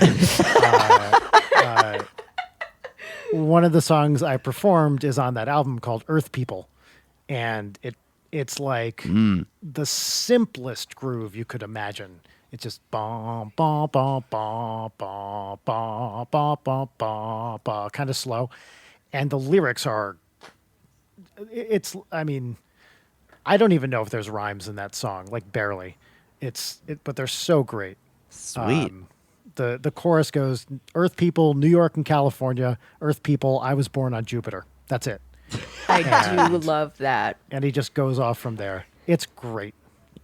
But yes, I used to rap occasionally. It's true. I love it. I think you can't be a musician unless you've attempted it. Like you have to have not only attempted it but like done it in earnest, and then that's how it goes. Like I had a whole stage of trying to do that, and then having enough people be like, "What are you doing?" That for me it didn't work out. But it worked out. I had a very narrow genre, and the one thing is, I couldn't, for a variety of reasons. I didn't want to try to do like a black voice affectation. I just don't. Yeah, of feel course that's not. positive. That for all the obvious reasons, right? Yeah, for sure. So I would only do songs that I felt like I could get away with sounding like a white guy on. Yeah. And Earth People is 100% one of those. That's awesome. I tried to sneak by it by doing like talk rapping. Like I never gave it like melody or deep flow. I just kind of like spoke faster, if that makes any sense. Yeah. For some reason, I'm imagining lot of, like Johnny Cash mid-song breakdown coming from you, which is really funny to me. But it's definitely not like slow. It was like I was obsessed with like who's the group? The Streets. Do you remember the Streets? They were like a UK. They're still doing stuff, but they were from the UK. And he like, I wouldn't say he pioneered the style, but he was very like lazy in his delivery. Like it sounded almost conversational, and I was obsessed with it. And so I just tried to do that for too many songs, and then I kind of stopped doing it. Are there any songs out there on the internet that we could listen to if we wanted to hear that? I'm sure, but I'm not going to mention them. All right, that's fair enough. In terms of my answer to getting fucked in an evil scientist lair, this is like the theming of half of my playlists. So I think instead of going through each individual song, I imagine for this episode, I'm probably going to put together a document of every single recommendation that we make. So y'all don't have to write down every single thing. And I'm just going to link these playlists because it's like so many individual songs that I've curated over the years. Oh, wow. Cool. It's, and then there's also not my playlist, but one on Spotify that I listen to all the time. It's, I'm not looking at it right now, but it's something along the lines of like, dark and horny with religious undertones. That's a vibe. Yes. Awesome. That is so a vibe. Very good. And also in terms of just like a generally like I don't know, maybe I wouldn't call it like a sexy album, but in terms of just like very much I want to fuck album, it's Nathaniel Merriweather and Lavage's Songs to Make Love Dear Old Lady by, which is maybe one of my favorite albums ever. Oh my god. Oh, it's the best. It's such a good album. Yes. The like so good. production, everything about it has the best beats, best vocals. Like, I have like I have such a disconnect with like music that makes me want to have sex because all that, like, for me an ideal like sex album is like the first Norah Jones record, like wow. that like just hits it on the money for me, where it's like mellow and emotional but very casual. Because I don't know, maybe it's because I don't like hard sex, so I'm always looking for something that's like more mellow and more like introspective. So like any sex playlist that I have, are people like, are you trying to like go to sleep or like That's so legit though. the deal? I certainly don't mean Songs to Make Love Yeah. Dear Old Lady by as an explicitly like sex album, even though it's very like it is about sex, and it's so like satirical and kind of silly that whenever I play the Yeah, songs for yeah. people, they're like, are you serious Yeah. about this right now? And I'm like, yes, I'm extremely serious. And the cover, Yeah. the cover is really funny. Of the it album, too. communicates It's really exactly great. what it is. There's like Is it? So you said, ahead. Leighton, you said lavage. I always thought it was lovage. Lovage. Which do you know it's lavage? I don't know. never- Lavage yeah. sounds way fucking cooler Do you though. know which way it's said? I agree. Which is probably why I somehow thought it was intentionally lovage. left Mike Patton out of that description. He's like the big one on that. But speaking of Mike Patton, he has a really great album called Mondo Cane after the movie of the same name, which if you want to learn more about, I'm going to talk about it in deep cuts. No. But it's called Mondo. Classic. It's so fucking good because it's like all covers of Italian like 50s pop songs. It's just like fantastic, easy listening. Yeah. Yeah. That's where More, which was famously done by Sinatra. Oh. do y'all really? ever get Yeah, I think so. do y'all ever get completely overwhelmed by the possibilities of media that you can consume? Yes. Oh, yeah. Because I will sometimes time. hit just this moment of like there's too much, I can't do anything, and that's usually when I go to sleep. Yeah. Like I'll just hit this brick wall at the end of the day where like, oh, I could be doing all these things. I'm gonna slow down and start fresh tomorrow and figure out what I want. It's the extreme What like media I want. choice paralysis. Yeah. But kind of taking a turn from like media in Yeah. terms of recommendations. I really liked this question because I was kind of fishing to get something like it. Jared Nice. Jared writes, I'd love to get recommendations about your favorite go-to treats to bake or make. I go to dinner at my parents' every Sunday and like to bake as dessert after dinner. I've pretty much been rotating between brownies and chocolate chip cookies, which are great, but I'd like some others I can throw in the mix as well. Can you bake ice cream? You know what actually is a really great and easy thing to make is a key lime pie. Really? Oh, it's I love a key easy. lime pie, and it's really easy to make. Like if you're gonna if you're gonna do a meringue is a little bit more challenging, but just to do a straight up key lime pie, or there's obviously a lemon version of that as well. Not hard to make. It's like condensed milk, lime juice, powdered sugar, and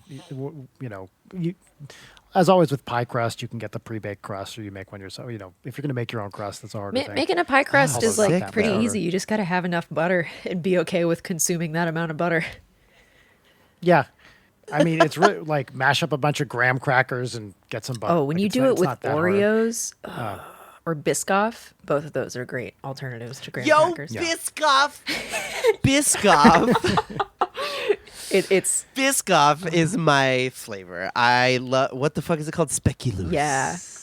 I keep Speculoos. buying like the sleeves. I can't buy Oreos anymore unless they're the thins because I eat them too much and they make me feel bad. But Biscoff is the perfect like my God. satisfying. Oh, you dip that shit in some coffee. Ooh.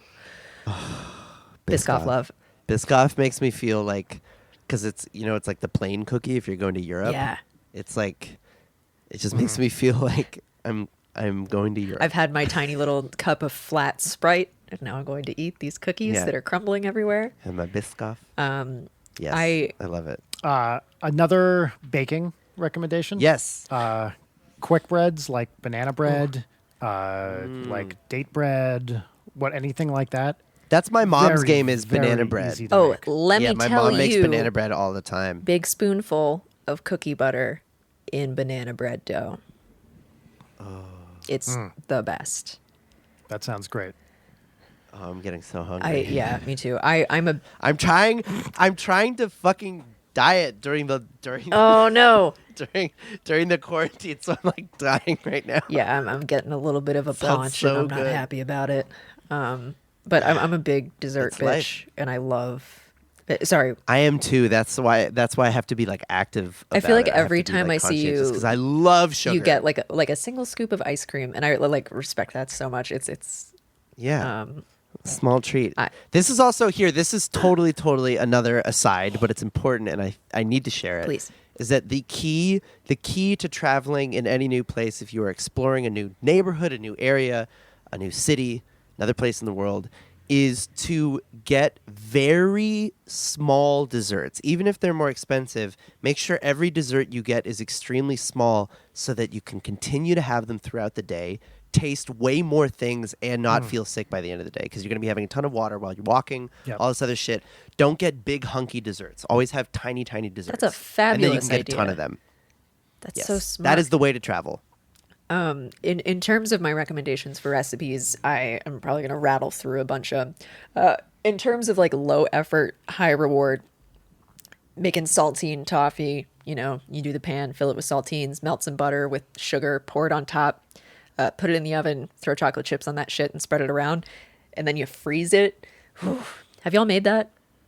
No, that sounds No, amazing. Really, sounds that might be great. like a southern thing. I'm not sure, but like it's so easy. That was always like the Christmas time Saltine snack. toffee? Yeah, because it's literally. Do you have like a written recipe? If you look up, hold on, let me make sure that if it's. God, yeah. you type fast. Yeah, just look up saltine toffee. You can see like beautiful pictures of it. I like to imagine that she wasn't actually typing anything. That was just keyboard clicks. Because we can't see Backing it out. Yeah. You can't be a keyboard bitch if you're not going to type really, really fast. But I believe it. saltine toffee, it's literally all Oh. you need. You know what, Leighton? I'm sorry to interrupt. We have an episode title right there, which is Keyboard Bitch / Dessert Bitch. I hate it. That's the not safe for work one. Great. But yeah, all you need saltine, crackers, butter, brown sugar, chocolate chips. Oh my God. I'm looking at this. And Isn't it beautiful? This is correct. This is hot shit. So highly recommend that. When cherries are in season, my favorite like basic but impressive dessert is you get some goat cheese, cut off a slice of goat cheese. You take a little bit of balsamic vinegar, a little bit of brown sugar, put your cherries halved in a pan, make a reduction, dump this cherry brown sugar like beautiful compote onto the goat cheese. It looks so impressive. If you make that for a date or your family, they're going to think that you were a cooking genius, and it's so good. It's my just God. like warm bursts of like cherry and like a little bit of savory with the balsamic vinegar, and then you get the goat cheese, so it's creamy. It's almost like an ice cream. Like it's, whew. Are y'all Bon Appetit YouTube Oh, yes, indeed. people? Brian, No, I don't know about. I mean, Okay. I can guess what it is, but no. it's basically like, for if you imagine like Food Network and cooking channels and stuff, and all kind of like cooking media, but reduced to being its most casual version. Like it's so relaxed. It's a very and, intelligent loose formula. and- yeah, where like one of the main series is called Gourmet Bakes, where this chef Claire Saffitz makes like a gourmet version of something like a Kit Kat. But the entire idea of her series is like the mistakes that she makes, like how she has to figure it out from scratch. So it's like cooking oh, without that's so great. yeah, Brian, so you it's would like love cooking it.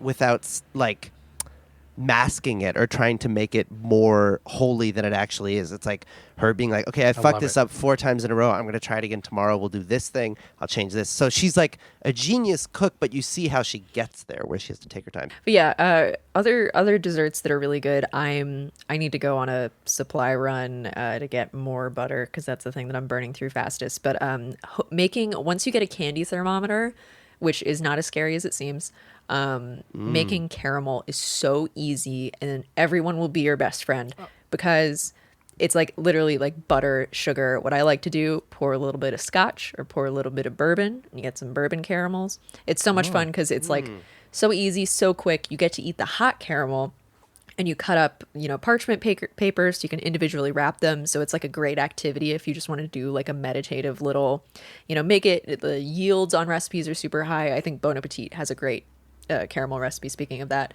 And like you just have so much of it. You can give them to your friends. Obviously don't give food to your friends right now, blah, blah, blah, whatever.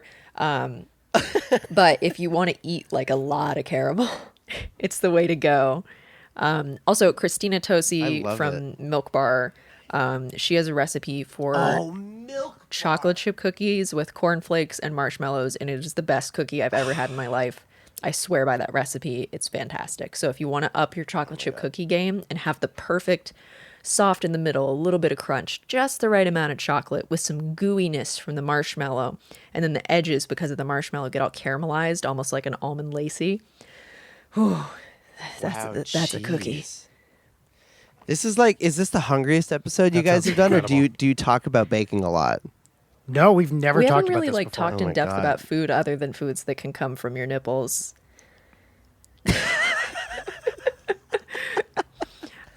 Classic.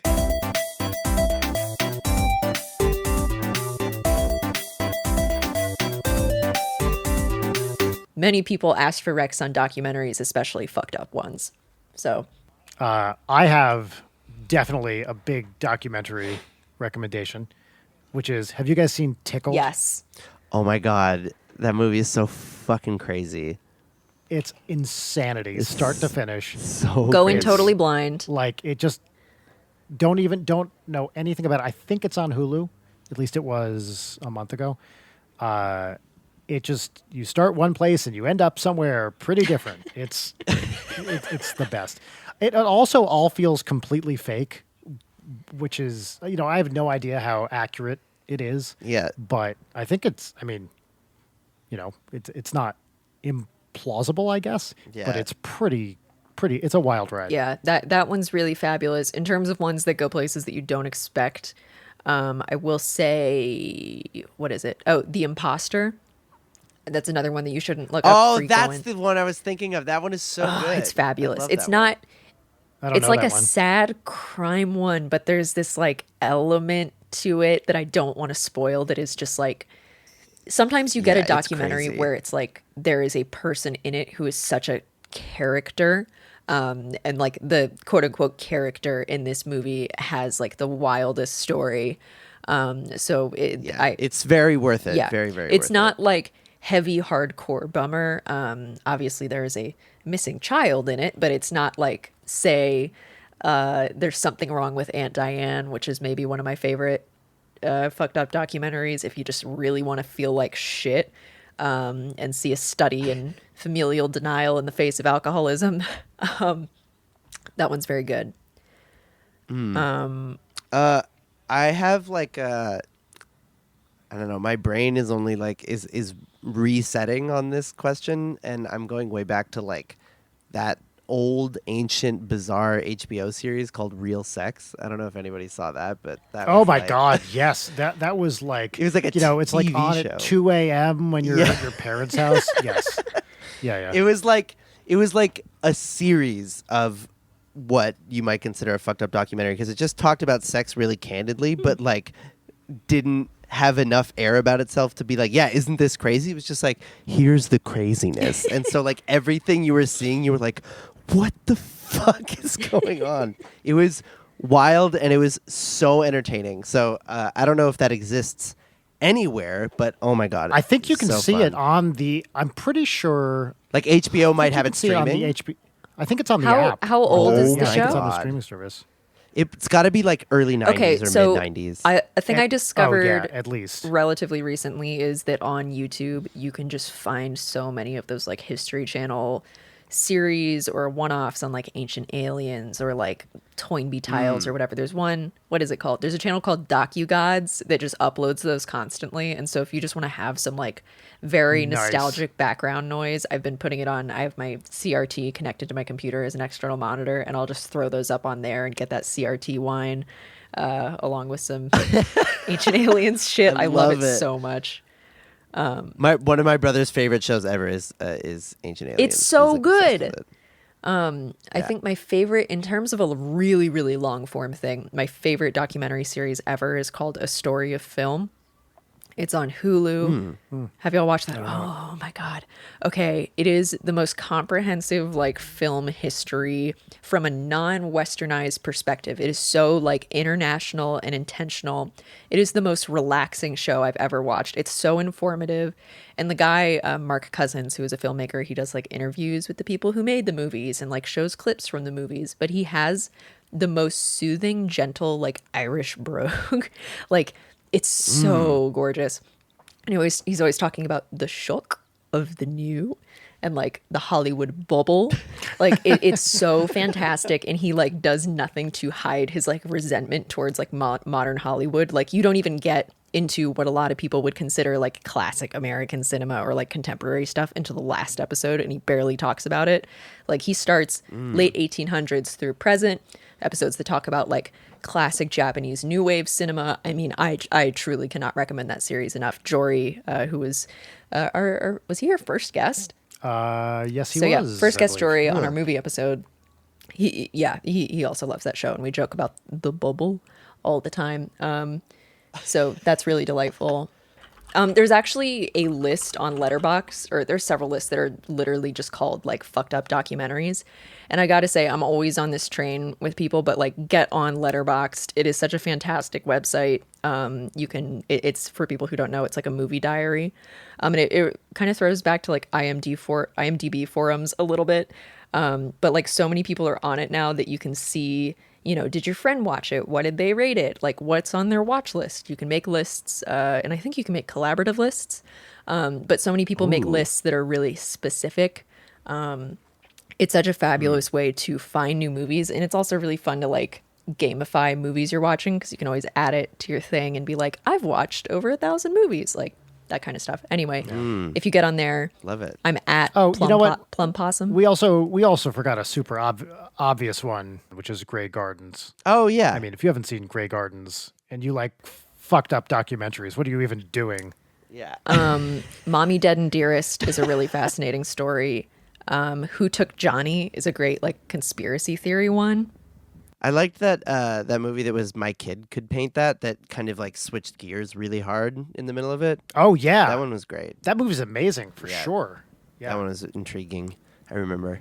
I have not watched it yet, and I've been meaning to, but like a classic one is Titty Cut Follies. It's about inside like a mental institution and exposing like how abusive the staff was. It's kind of, I mean, big bummer. I've just heard that it's very good. Did they make an actual, like, not a documentary but a movie about that maybe? Because I feel like I've seen About that what? movie. About that exact story. Yeah, shit. I don't know. Oh, But that's another tight. one I just thought of, Casting Jean Benet. It's really fabulous because it's the Jean Benet story, but told through these like candid anecdotal interviews with the people who grew up in the town, and just getting all of these like people who lived through it, like these judgy neighbors. But the whole premise is that they're doing these as auditions for a recreation of it. And so it's like Oh very my God. surreal of like having people who are in the town playing or auditioning for like Jean Benet or the mother or the father. And it kind of culminates in Yikes. this big recreation, and it's just like very surreal, very strange. Yeah. So there's a bunch of documentaries. I think we should move on to our final segment.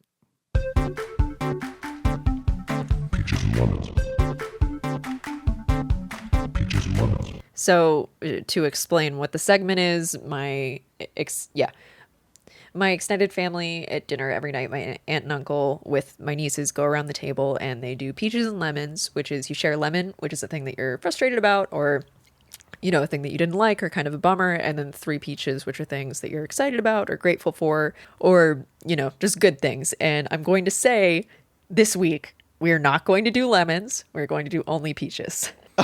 Okay. For obvious reasons.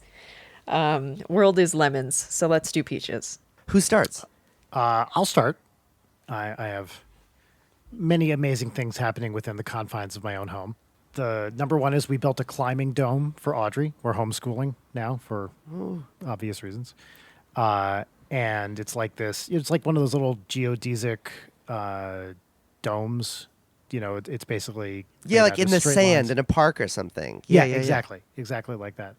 And she just like goes ape shit on this thing.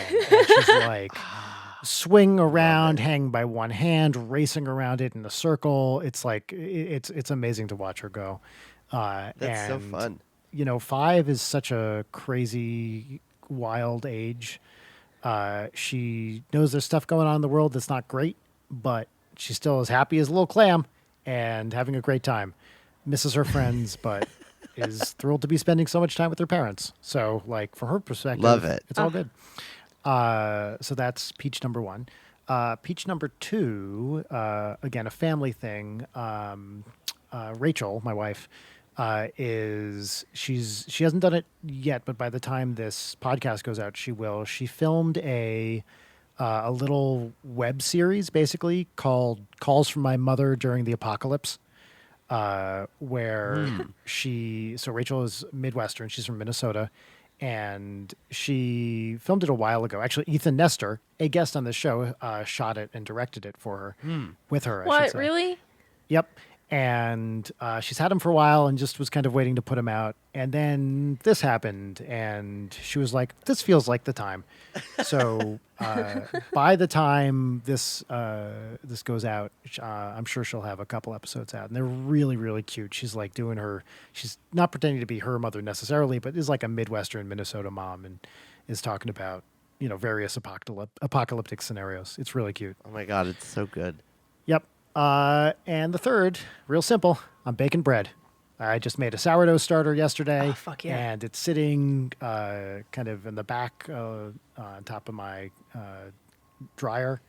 And I've got another 24 hours or so before it's ready to rock. But we're going to start baking our own bread because it's so easy to do.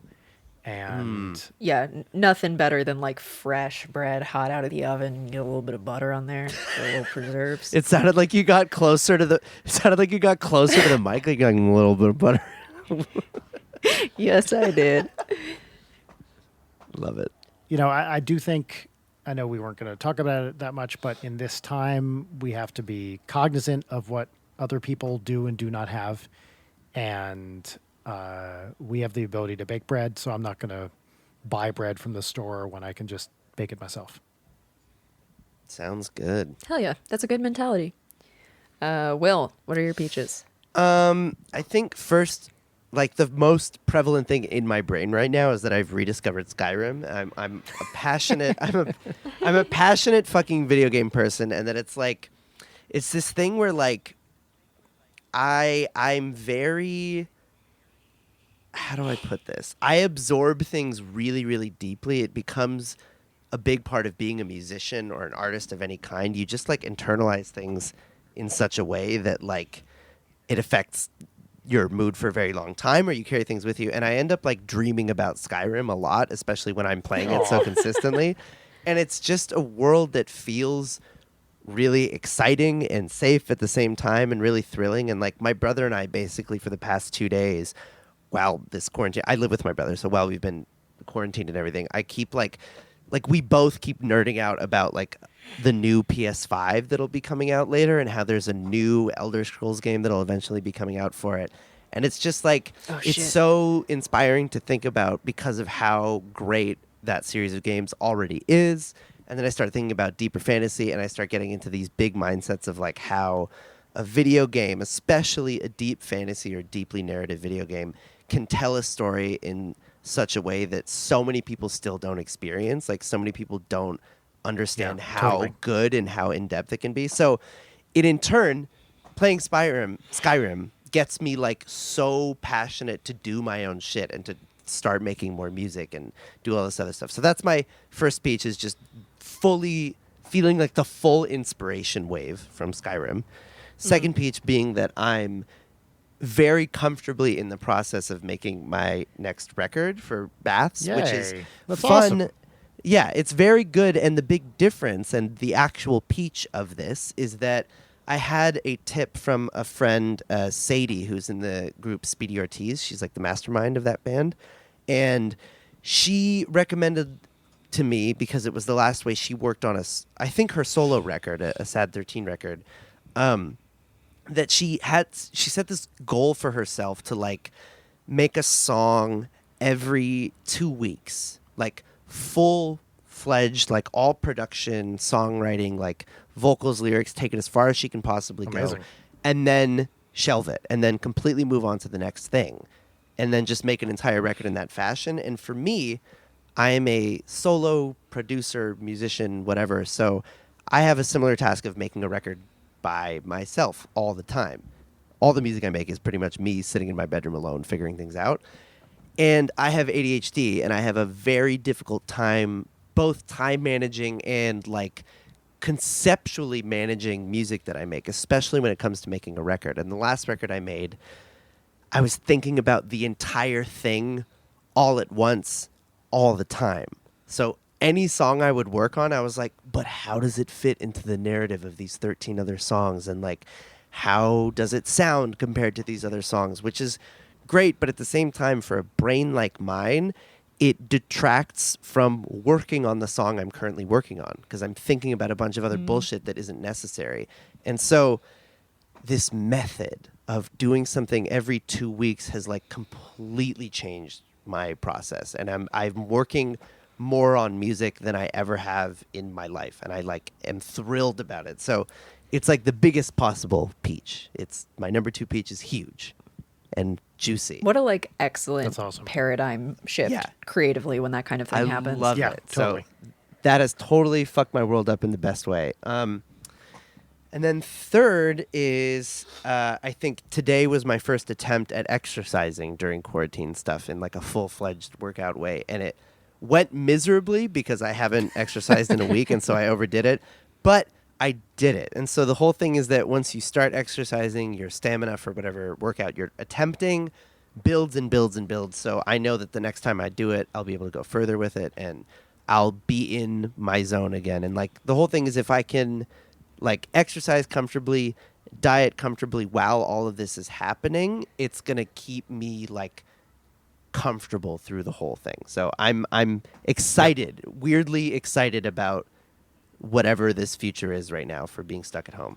That's great. That's beautiful. Those are 3 very good peaches. I'm a fairly let's optimistic person, which is weird. I'm always trying to find the good shit in whatever's weird. Yes. That's awesome. Hence loving Aeon Flux. Yeah, weren't you also telling me that The Cell is great? The Cell kind of is in that my same zone? favorite fucking movie. Like one of my favorite movies of all time. And so many people don't give a shit about it. And there's things that don't hold up, and I still don't care because it fucked me up forever, and I love it.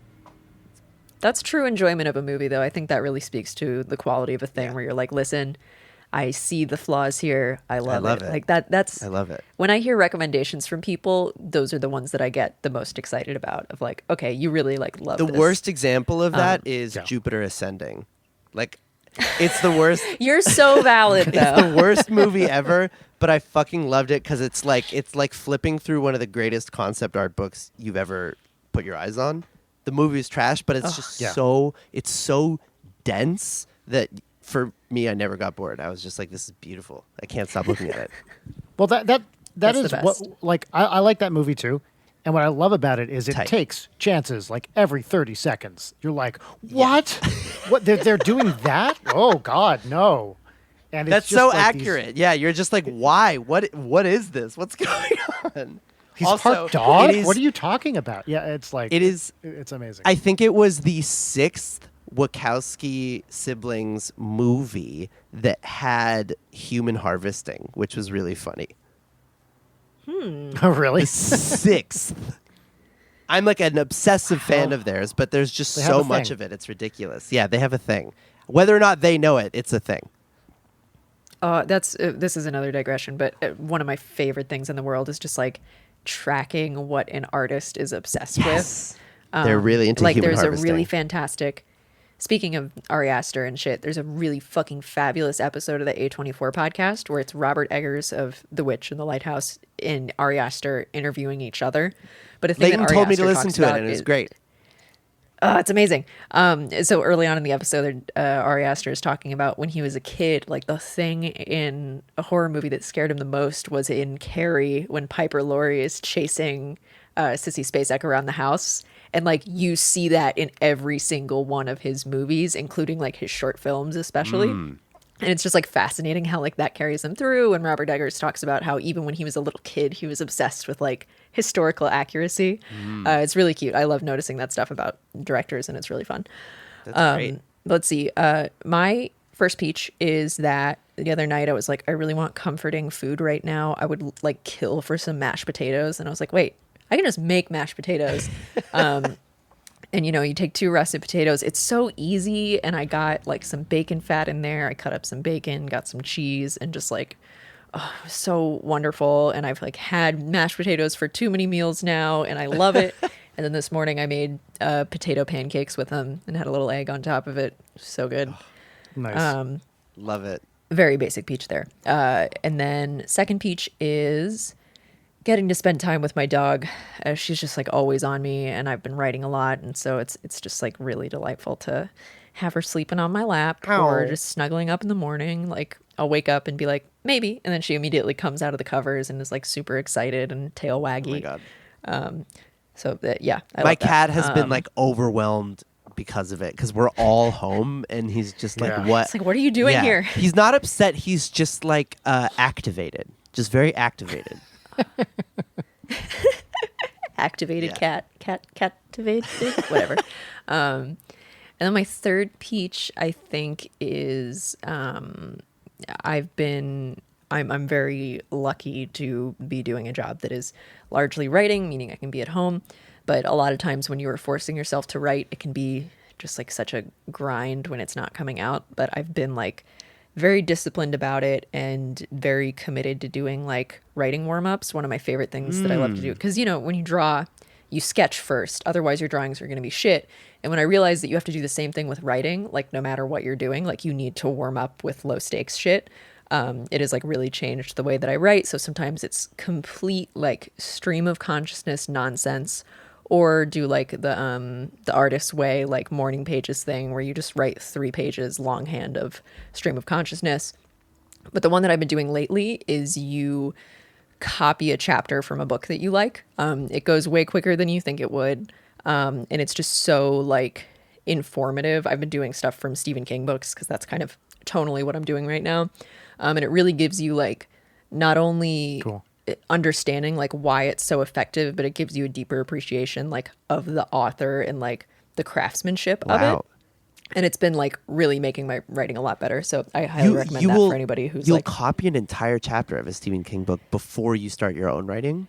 Sometimes that's yeah, amazing. maybe That's not like an amazing. entire chapter, but I'll find passages that I like, or like Great, a couple of pages. Amazing. That's like such a wild thing. I'm like, part of my thing is to write, but it's writing lyrics, so I have like no discipline Right. when it comes to like actual writing at all. So like hearing anything about the writing process is like fascinating to me. I'm like, oh shit, maybe I should try that. Maybe I should like. That's so it's rad. very intense. I highly recommend the stream of consciousness, like nonsense poetry, because you usually get like interesting snippets. And another thing that's been juicing me so creatively lately is the Talk to Transformer website, where it's like you put in a passage and it'll AI generate stuff. And because a lot of the stuff that I'm writing is so like horror adjacent, it spits out like fascinating shit, like really interesting turns of phrase, and it's like so accidentally beautiful. I want to ask you for that that's link. been very That's amazing. inspiring. Oh yeah, it's literally just talktotransformer.com. Oh my god, I'm going to it right now. Oh, yeah. Okay. And it's super fun. Like sometimes you can just put the craziest shit in. Like sometimes it'll write porn, like whatever. It's pretty fun. Amazing. I'm curious, Will, like Yes. for when you write music. Okay, so here's something I do a lot when I'm writing music is I will just think of a vibe, play 20 seconds of a song that I feel like is in that vibe, and then try to write that song. And it's all what comes out ends up being usually completely different than what came in. And I'm curious if you do anything like that when writing music, or do you just start fresh and go? Well, I kind of like, there's just so much music. I like basically my entire life is listening to music that I like. So I never have a moment where I'm like about to work on something that I immediately reference something just because that shit is always in my brain. But the way that I do things is if there is like a lyric or literally like a sonic idea. Like I'll be listening to a song and become like obsessed with like, oh, this simple drum pattern, but it's like twice as fast as I normally hear it in this one song. I'll be like, I love that idea, and I'll literally write just that down. I'll be like, fast drum part that's like sounds like it's in 180 BPM or something like that. That's very 4/4. I'll be like, that's a cool concept, and then I'll like let it sit there. So usually if I'm like starting dry on a project, like if I'm writing a song for me and it's completely dry, I'll just sort of like flip through the notes I have on my phone about different sonic ideas and pick one that really intrigues me. But for something like my own Baths record, I have very specific sonic ideas that are like amalgamations of things. Like I said, I wasn't focusing on a broad concept for what I'm working on because it's too much to think about. But I do have like a sonic concept. I have like a sound in mind and a lot of ideas within that sound. So like, for example, one of the ghost rules I have for the next record is as much live instrumentation as possible because the last thing I did, I had a lot of synths. So I have a bunch of drum samples from a good friend and a super talented musician, Casey Dietz, who's a drummer. I have a bunch of samples of him playing parts, but then also isolated drum samples, and I just sort of like have different ideas of what I want a drum part to sound like. So I have like a bunch of very embarrassing voice notes of me like talk singing a drum beat into my phone, and then immediately between the different sections of the drumming that I'm doing with my mouth, I'll be like, okay, and then maybe the melody can like start really low and then jump high and low and go like blah, blah, blah, and like crazy stuff. So it sounds like a crazy person talking to their phone, but I can take that voice note and it's enough of a skeletal structure for what I want to attempt that's usually where I'll start. I'll like flip through my phone notes or my voice notes on my phone about ideas I want to attempt, and then I will start working from there. And then it comes out how, like, same as you, like whatever I think I'm gonna get out of it, when it actually comes back to me and I've like been working on it for long enough, I'm like, what? Like it's not even close to where I started.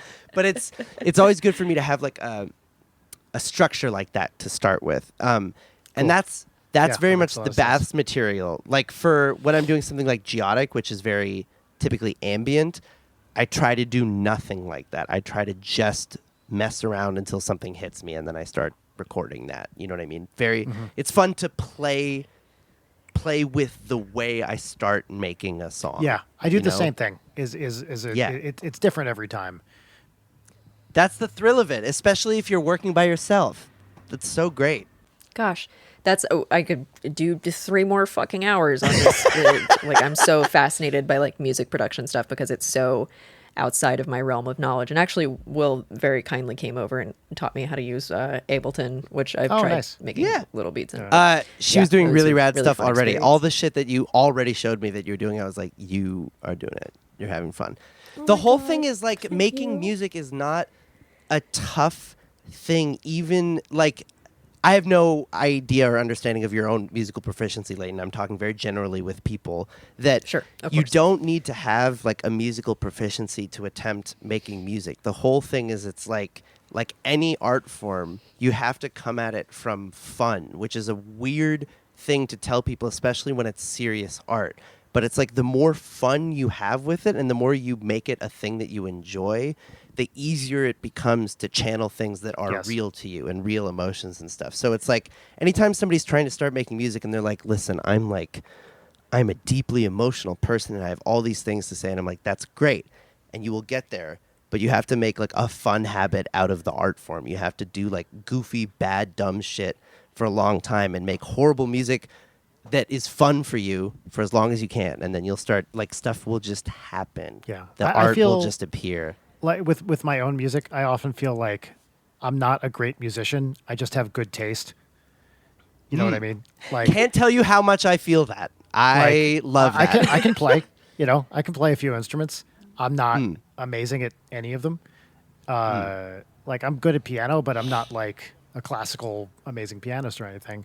But I know it sounds good, and I have a pretty good sense of when something is appealing. And I honestly think for most of the kinds of music that is being made now, that's more than enough. Like that'll get you there. Obviously, if you're trying to play some super complicated classical piece or whatever, then chops are nearly all of it. But I think for writing at least pop type music or anything that's not something very, very technical, like just start doing shit. And then when you're like, yeah, that's cool. Then Exactly. And actually, the other thing for me is, I should say, I also feel like my other strength is anything I'm writing, I'm almost always excited about it while I'm writing it. And I'm sure you Totally. know this thing too, Will. And then you come back to it and you're like, oh God, what was that? What, that was, I loved that yesterday. And now I just, no, absolutely not. And then you just move on to something else. Yeah, I'm a firm. I did like. This is fun. At one point, I got to do a production workshop in New York. It was literally like a gig I had, which was insane to me that I was like at a tier where people considered that viable. And so I had way too much fun with it. I had like 6 pages of notes. I talked way too fast. I was like all about it. But one of the big like driving points about what I was talking about. Wait, what did you just say? Because I had it on the tip of my tongue. What did you just mention, Brian? Me? Yes. Oh, the writing something and being really into it and then coming back to it and then being That's like, what it was. Yes, I am a firm believer in like being able to not only completely distance yourself from what you're working on, like taking huge breaks, but also if you are not passionate about a thing, just getting rid of it and just being like, hey, I don't feel the way I thought I would feel about this, and I can't waste time feeling bad about that. I just have to put it away and start doing something else. Not at all. It's the thing. And I can't even tell you how many things I've put away. Like, I write it, I come back to it a couple days later, and I'm like, nope. I come back to it a couple years later, and I'm like, yes, that. Yeah, and you're like, into whoa, it that's sick. And then you can hear also what it is you like about it and get rid of the things you don't. Like, you just have different ears for it. That's It's right. like your ears will change all the time, and you can never like trust them 100%. So you have to give them room to breathe. Yeah, you know? absolutely. Yeah, it's the same for We're like doing this whole sorry. digression now at the end of their show, but like for me, Whatever. That's what everyone everyone says. They're like, we love the digressions, but like I am all about. There's some sonic, whenever you sit down to listen to a piece of music, you bring some sonic context to it. Totally. I'm sure you've had this thing where, like you can hear like the melody of something, that's sort of far away, but your ear is set to a different key, and you're like, that sounds terrible because it's like different than the key you're kind of thinking in at the moment, and then you readjust, and you're like, oh, okay, now I'm there. So a less extreme version of that, at least for me, is whenever I sit down to listen to a piece of music, either something I write or something someone else writes, you bring a lot of baggage from what you were just hearing, whether it's music or just ambient sound or whatever. And you need to understand that is part of the listening experience. And that can really affect how you hear something. Totally. I feel like also it speaks to like the most inspiring shit in my life is hearing music that I can't find context for. Like that, I don't think there's anything that thrills me more than that is like hearing something that I am just like, what the fuck is this? Like, that makes me crazy because it resets everything. It resets like my entire understanding of music. And like, it's rare. It's happened like 2 or 3 times in my life where I was just like, this is absolutely square one for me. I have no understanding of what this is, and I love it. So I don't know. Yep. could you? Totally. Sorry, I'm very curious about this because I'm not sure if I relate to that or quite clock what you're saying. I mean, like the artist I can point to for me recently was Mikachu, like Mikachu and the Shapes. She did, you were she telling me did the about score her. for like Under the Skin, but her work as like a band unit when she makes her own records and stuff. The album Never, the first time I heard it, I was just like, I don't have context for this. I have no idea where to place it. Like it's rock music, but it's totally not. It's like totally overly produced in this very, very weird electronic way, but it's not electronic music. It's real instruments. Her voice is fucking crazy. Like, everything about it, I was just like, I don't know what this is. And I became obsessed with not trying to figure it out, but just absorb it. Just like, be like, I need to internalize this thing that I just don't understand. And so anytime that happens to me, I have like a full freak out. The first time for me, which I've probably talked about in a trillion interviews, was Bjork. The very first time I heard Bjork after being like obsessed with nu metal for like 4 years when I was a teenager. And then like I heard one song from Homogenic and saw a music video, and I was like standing up in my living room, like alone, like looking around, like, what? Like, what's happening to me? Like, what's going on? What is this? Like having a full panic attack. So I don't know. It's happened rarely in my life, but it's always an absolute thrill. And that's like the... Somebody used the expression earlier today. I don't know.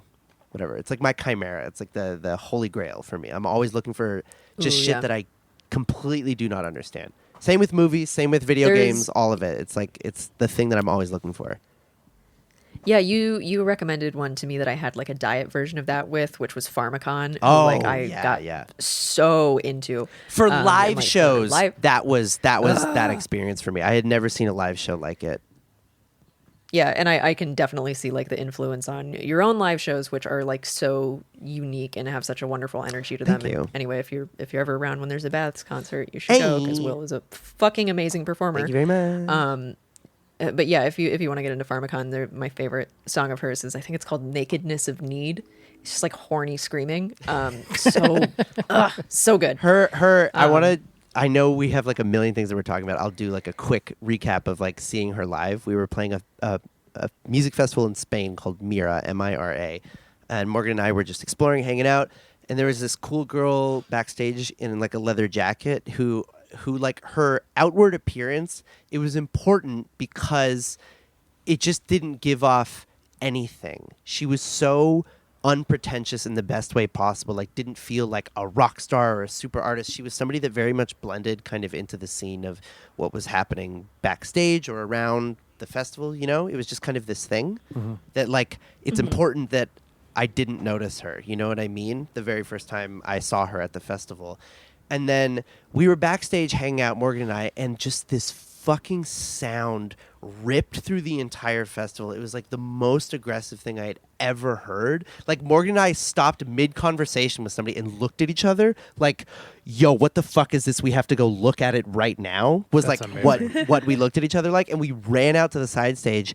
And again, we're immediately like, oh my God, it's that fucking girl who was just like hanging out. And then like it was just sound she was making, and then like 5 or 6 minutes into it, she suddenly picked up a microphone and just screamed at the top of her lungs and like never stopped for her entire set. And I was just like, this is like the most brutal thing I've ever seen. Like I've never seen a punk. Also, she's so like aggressive and like confrontational. Like, oh my wandering God, through the like audience in screaming. people's faces. Like, and I was like, this is the single most punk thing I've ever seen. And like, punk bands and metal bands and everybody has their own aesthetics and vibes and whatever, but I've never felt like a punk energy like that, where it was the most fuck you performance I've ever seen. And that was like one show of hers, you know what I mean? She tours that.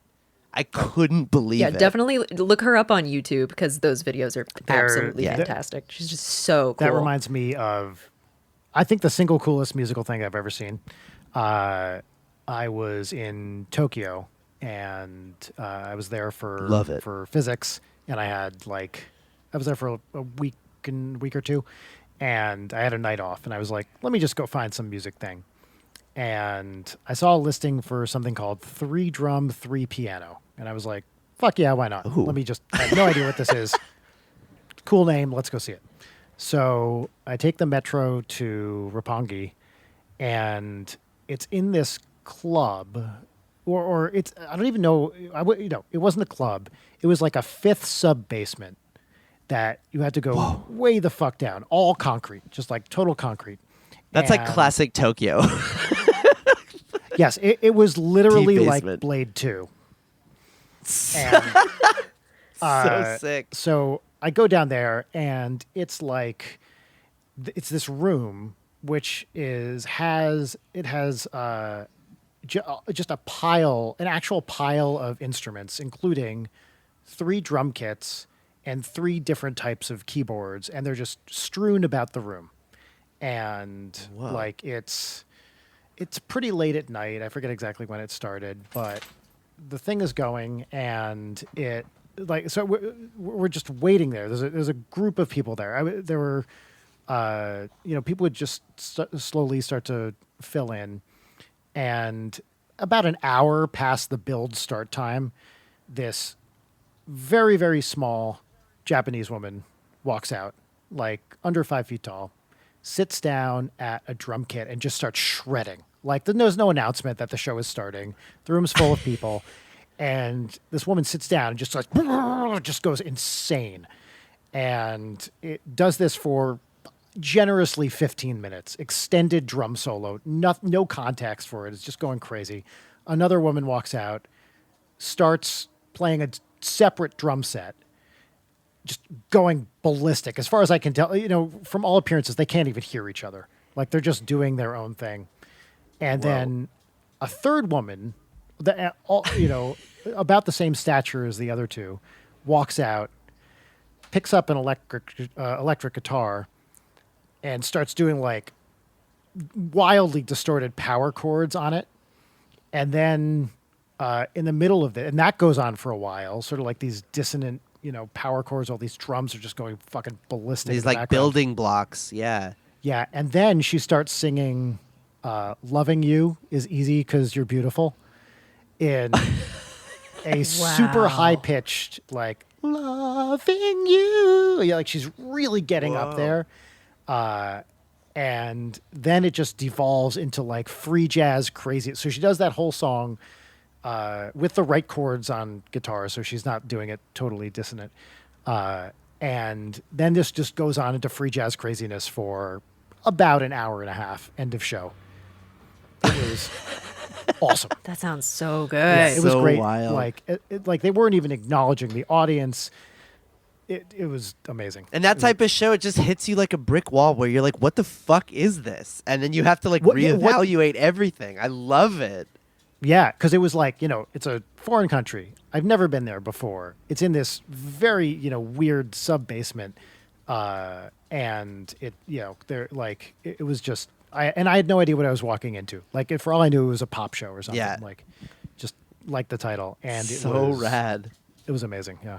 It's so good. That's such like rarefied air. I love Yeah. that.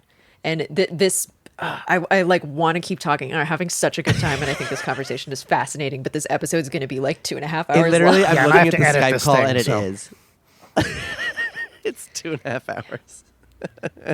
Whatever. You guys will now have 18 hours, probably more than 18 hours of content recommendations in this very long episode. We're here for the quarantine. We're here to help.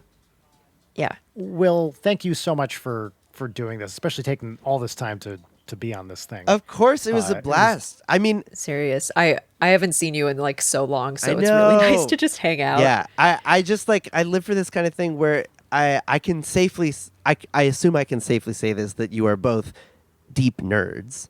And I myself am also one, and I mean that in the best of ways, that it's like, you're people who are passionate about many things, and it is very, very easy to talk to people who are passionate about things. So I feel like I could Yeah, do it that's forever. Hell yes.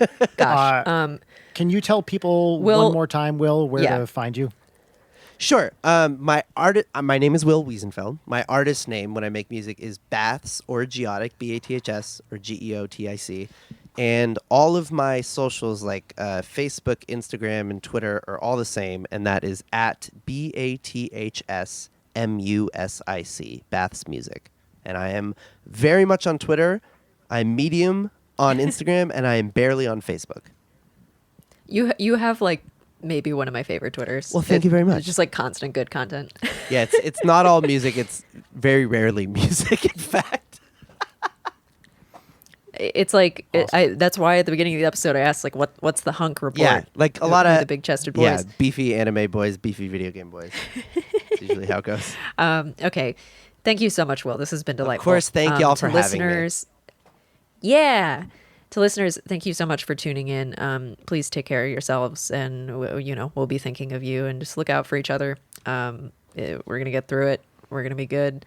Don't like lose hope. Look at things from the peach perspective. Like, I don't know. I think this is a really important time to. I mean, obviously now I've gotten serious, but I think it's a really important time to be grateful for things, and like be mindful and take note of what you have, and appreciate the little moments and the little things in life. And if you're keep looking out for the peaches, if you're doing the right shit, if you're following protocol for the quarantine, then you don't have to like dwell on the deeper like discomfort of what's happening in the world. If you are doing your part, take comfort in that, and then live your life while you are in quarantine. You know what I mean? Don't let the entire world bear down on you all the time. And stay in touch with people. I can't even tell you how many old friends I've reached out to this week, just being like, hey, it's been a while. You guys doing okay? It has become like now part of my daily ritual to like find a friend that I haven't spoken to in a while and maybe FaceTime them. I had a friend of ours, mine and Rachel's in Minnesota. He tweeted today. He was like, I'm having trouble with, math. And I called him. And I was like, because he has a 14-year-old daughter. And I was like, let's talk math. Also, how's it going? It's just like, it's such a good excuse to reconnect with old friends. And it's, it's one of the actually very big positives that I'm taking away from all this. Yeah, I love it. That's great. One last thing, maybe just popped up onto my chest, and I'm going to see if we can get some little puppy ASMR. Maybe. I'll sniff at the mic. Okay, hopefully that picked up on my end, but she just started licking it. Thank you so much for tuning in, guys. We love you. Be safe. This is the end of the podcast. Goodbye. Bye. Leighton Night is produced by Brian Wecht and Leighton Gray. For more information, visit leightonnight.com. That's LEIGHTONNIGHT.com. Also, please follow us on social media. On Twitter, we're @Leighton Night, and on Instagram, @Leighton_Night.